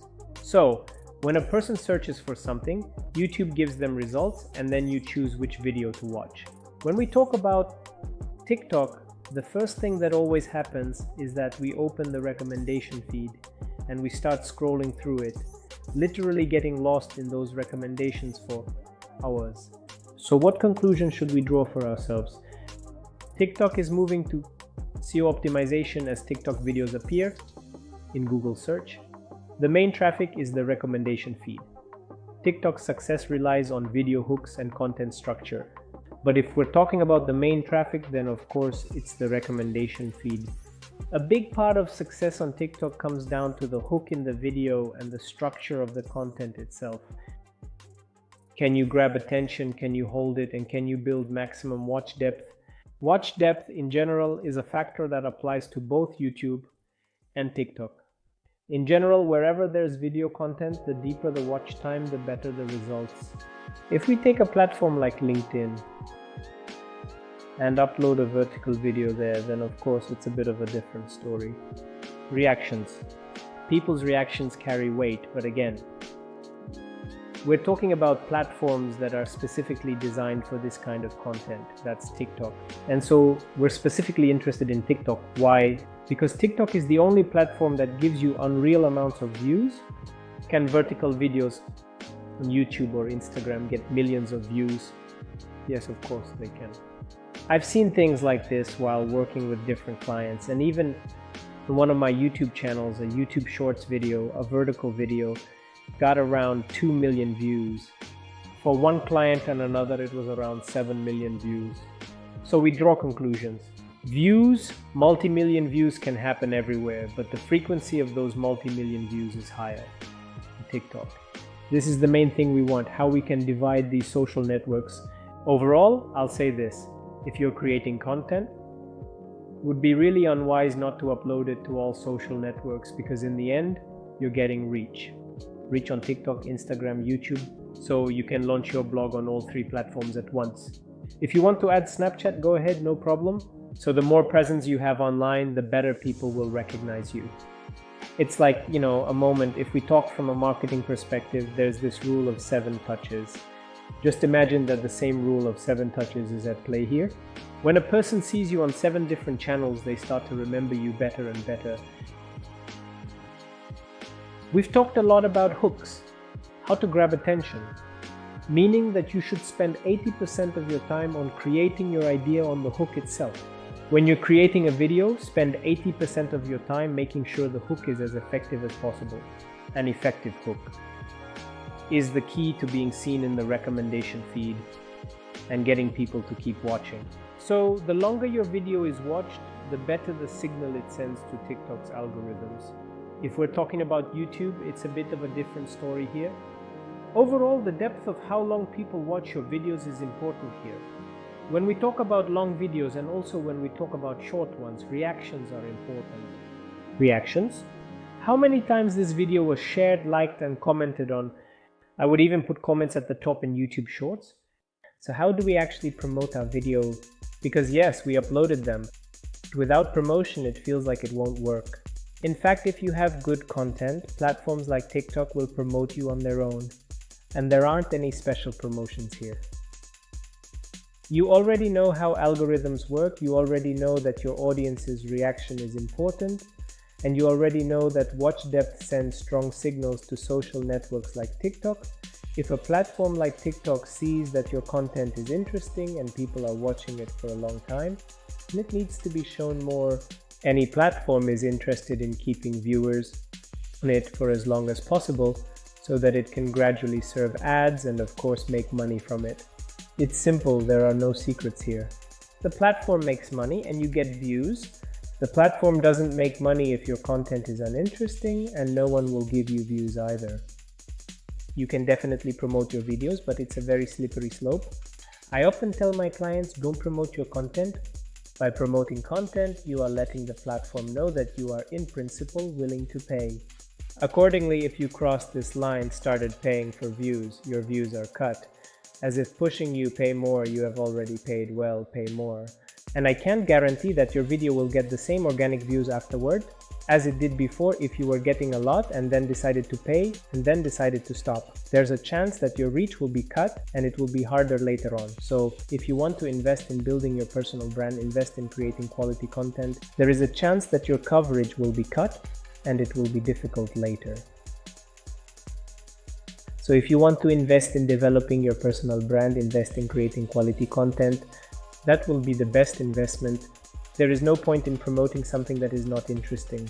If it's interesting, it will get views on its own. And the next point is collaborations. Now that's interesting. Here, you can negotiate with bloggers and create joint content. You'll have an audience crossover. Audience crossover occurs when 2 bloggers, each with 100,000 followers, create joint content and tag each other. This allows some of your audience to discover them and vice versa. Goes doesn't mean unsubscribing. It means they also follow you. Longer collaborations yield good results. Well, leaving doesn't mean they unsubscribe from you, they just find out about you too and subscribe to you as well. Accordingly, longer collaborations produce good results. I personally also partnered with one blogger and we created a lot of content. I've seen the audience flow, the audience recognizes you on the street, and it's really a very working mechanism. Do collaborations with influencers and content creators in your niche. Don't stray off in a different direction because your audiences should be pretty similar. That is, if you, for example, play sports, you don't need school children who sit and play blocks. So you need people who are in your niche, because ultimately any blogger who is starting their blog today isn't just chasing follower numbers, they're after the quality of their audience. Because in 2025 there will be a big focus on microbloggers. Why? Their audience is of higher quality. Those with 1 million followers already have diluted audiences.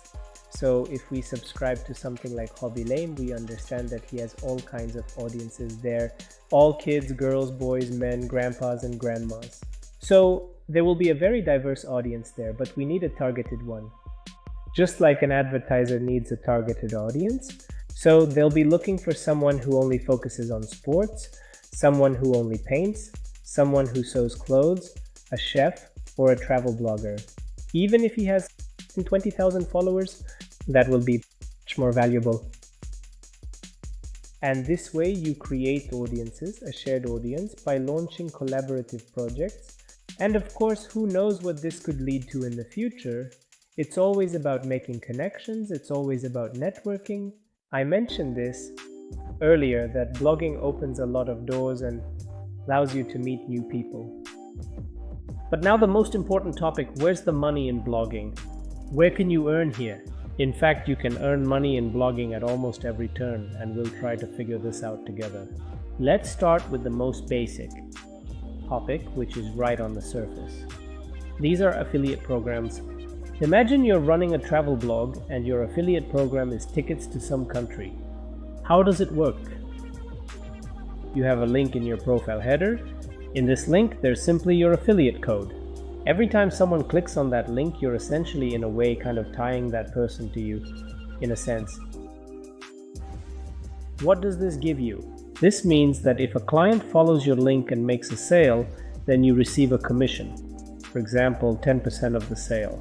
Accordingly, you made a video for 1 million views, let the conversion be 10%, let it be even 5%. These are people who clicked through, and let another 0.5% be those who bought. Calculate the numbers, figure it out, and you will understand that you can easily earn $500, $600 from one video if you think everything through correctly. You'll have a good quality product that's in demand, and you'll be creating quality videos, quality video content that will gain traction. This is where it's really important for your videos to gain traction. Because if you understand what conversion is, let me explain it to you. There are 1,000 people, that's 100%. Let's say 10% will visit the site. So from 10%, that's 100 people. 100 people visited the site, and let's say 1% makes a purchase. That's one person. So the person clicked on the site, and let's say 1% makes a purchase. That's one person.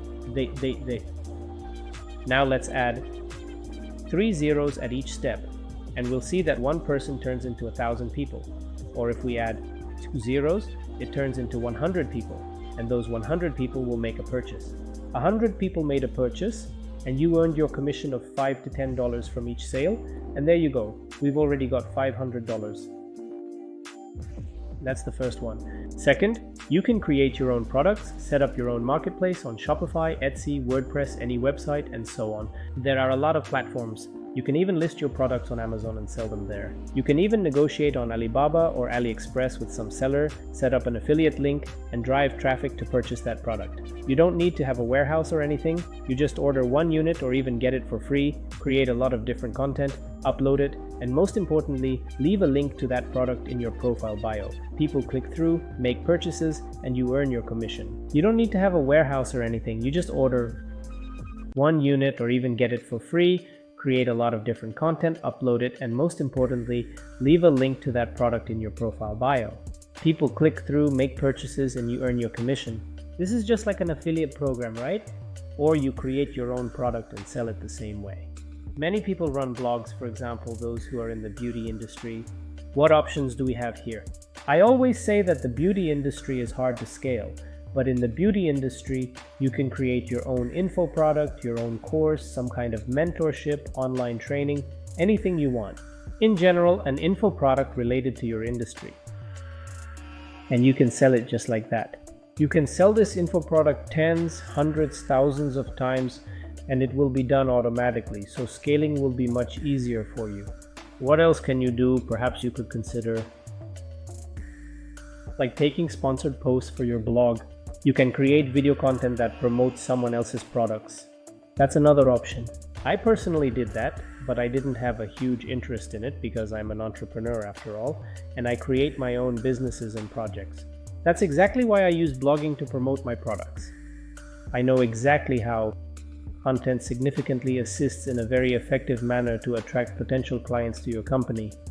How content significantly assists in making sales, or at least how to do the initial warming up and engagement of your client. Well, now it's time to talk about the cases, about the success stories of my students and who they are. Let's start with the first person.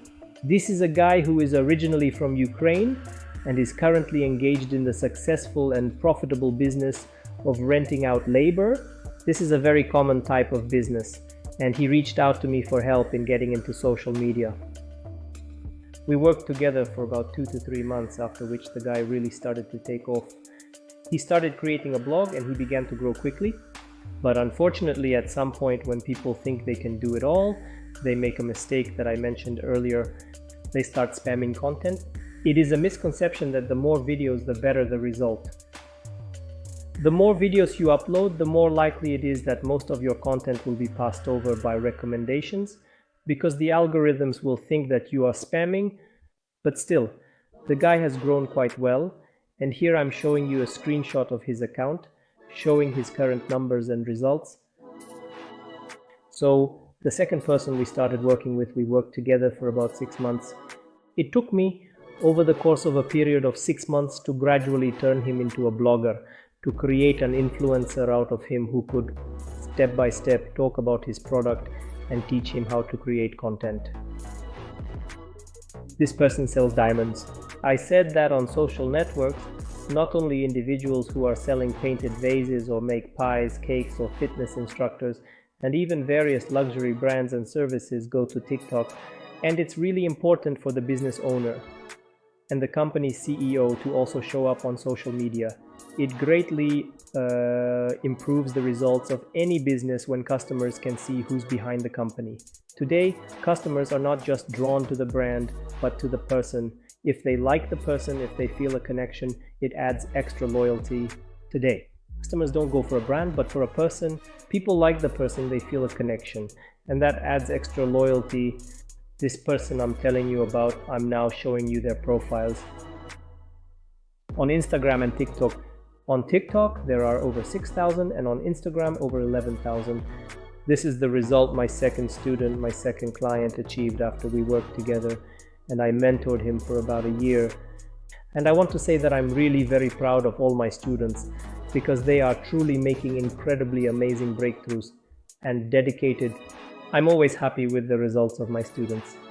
So I'll be really happy to hear about your results when you share them with me. I would be very happy to look at your accounts, and you can send me screenshots.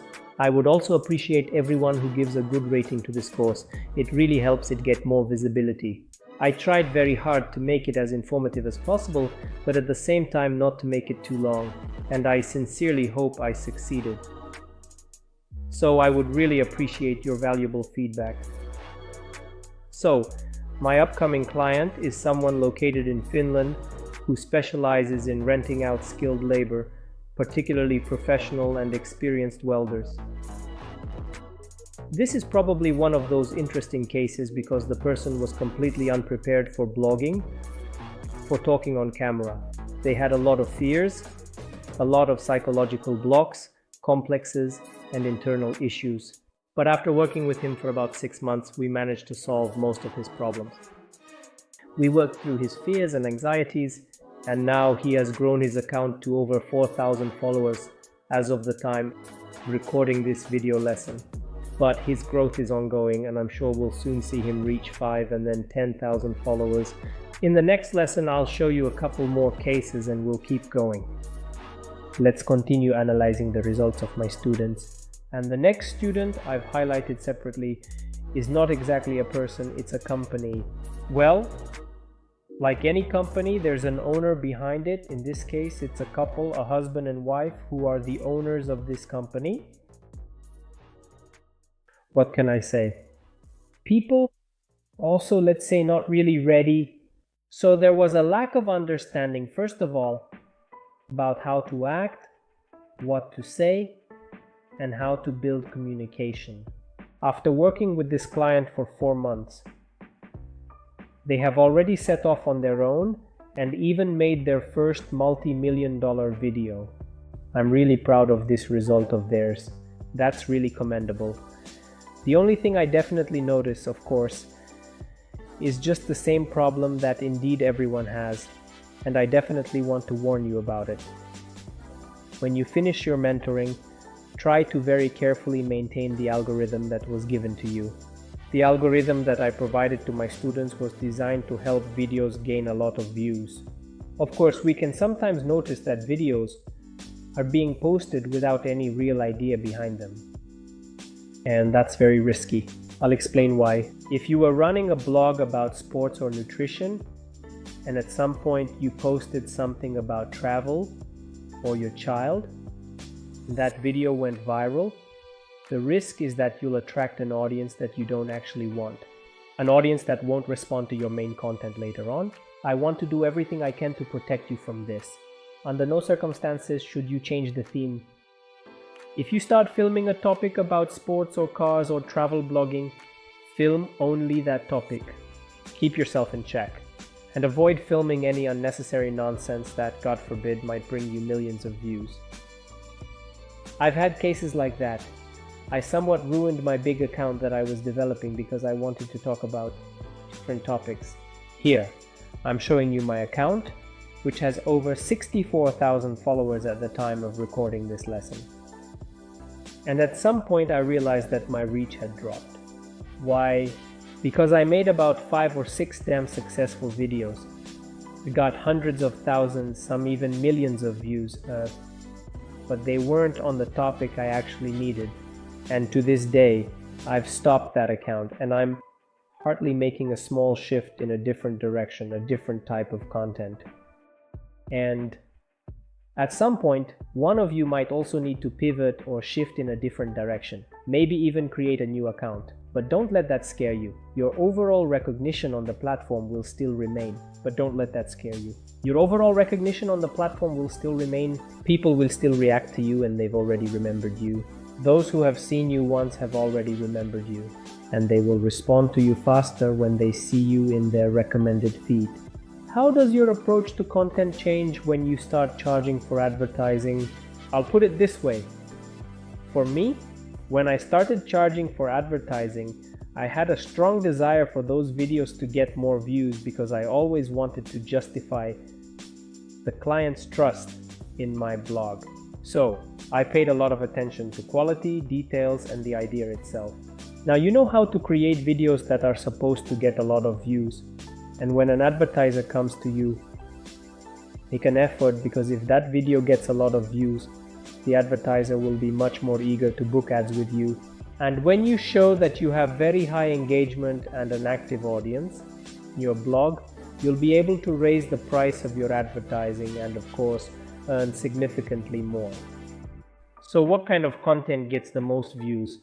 Content from various niches can get views. Focus on your video structure. With the right approach, your video can get more views. Trending topics naturally get more views. The question isn't about what content it is, it's about the structure of your video, which we've talked about in previous lessons. With the right structure, the right idea, a unique selling proposition for your blog, and of course the hooks you use, your video has a better chance of getting more views. If we're talking about video virality, then of course trending topics will get more views.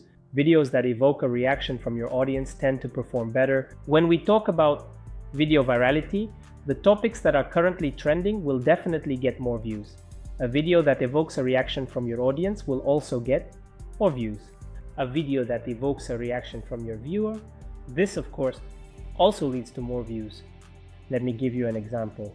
One of my blogger friends was filming a regular trend to music, nothing special, but she slipped and fell, and at that moment, when she fell, everything went differently than what the viewers expected, who had already watched that trend many times. And in the end, that video went viral with over 60 million views. That was a really cool result, and I'll be honest with you, if you understand marketing and how to promote a personal brand and yourself, this video should have been used to really boost your personal brand. But unfortunately, the person didn't understand and didn't want to listen to experienced people, so those 60 million views just went to waste. Next. It's really important to analyze your success. If a video has gained views and was successful, it's essential to analyze why it became successful, what factor made people watch it, share it, and maybe it was a specific topic or format. In any case, you need to remember these factors that helped this video gain a lot of views and apply them to your next videos. If it was a topic, keep using that topic consistently. If it was a format, keep using that format consistently. And you don't need to worry about the fact that you've already made videos on that topic. I'll repeat that. People find your content through the recommendation feed. In your profile, hardly anyone watches the videos you've posted before. Few watch the videos you've posted. Even if you keep uploading on the same topic, they will gain views. You won't be worse off as an influencer. You can grow your audience by presenting differently, then start new content. Your audience will help you grow further. On the contrary, you can grow your audience by repeating the same topic in different ways and then create new content.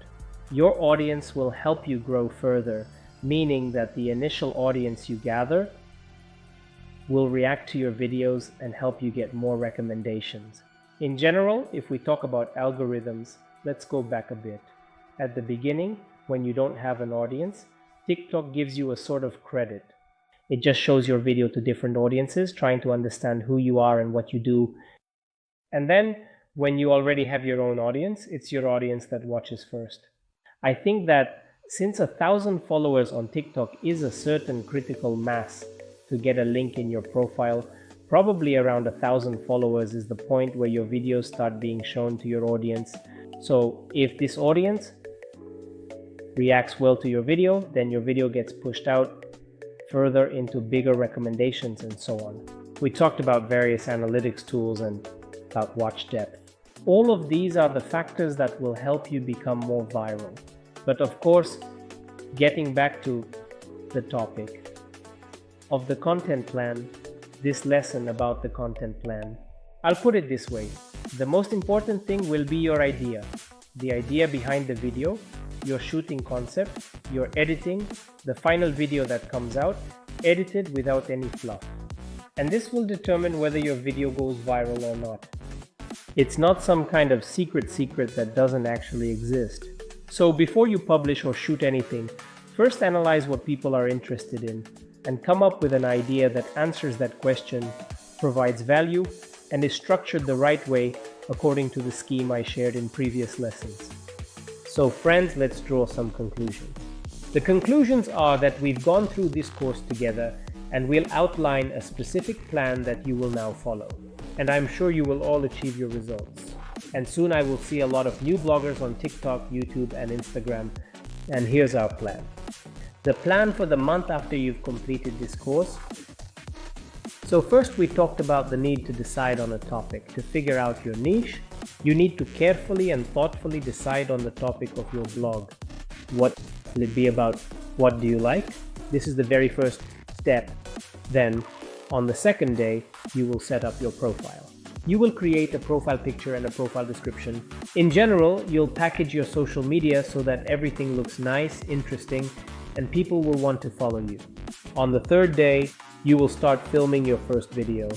You will film it. If you have fears, go back to the previous lessons and we can start filming. But please don't forget that before filming, you need to work on the idea, because making videos for the sake of it won't give you any real growth. And now, the most important thing. But please don't forget that before you start filming anything, you need to, work on the idea, because making videos just for the sake of making videos won't give you any real growth. And now, most important part, the fourth day and all the way to the end. By the end of this month, you will need to work on creating new ideas. Analyzing those ideas, uploading them to the platforms, checking the results, drawing conclusions, and repeating the same actions. You will need to work a little bit, but I guarantee that by going through this journey, first of all, you'll start to understand what your target audience needs. Secondly, you will understand how algorithms work, what they react to in your content, and what doesn't fit or isn't interesting. All. Third, you will stop being afraid of the camera, you will start to feel comfortable, and you will love this process. I remember how about 3 years ago, I was just starting out with TikTok, and when I figured out how it all works, I really started to enjoy it. When the videos started getting views, I realized that I was providing value and benefit with my content. And this, of course, gives you a boost of energy.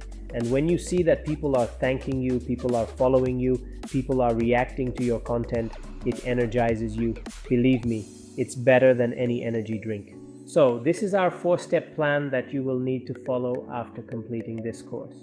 Remember, There's no result without practice. I've given you a huge amount of information, practice, and my personal experience. The experience that I applied with my clients, with my students in my marketing school.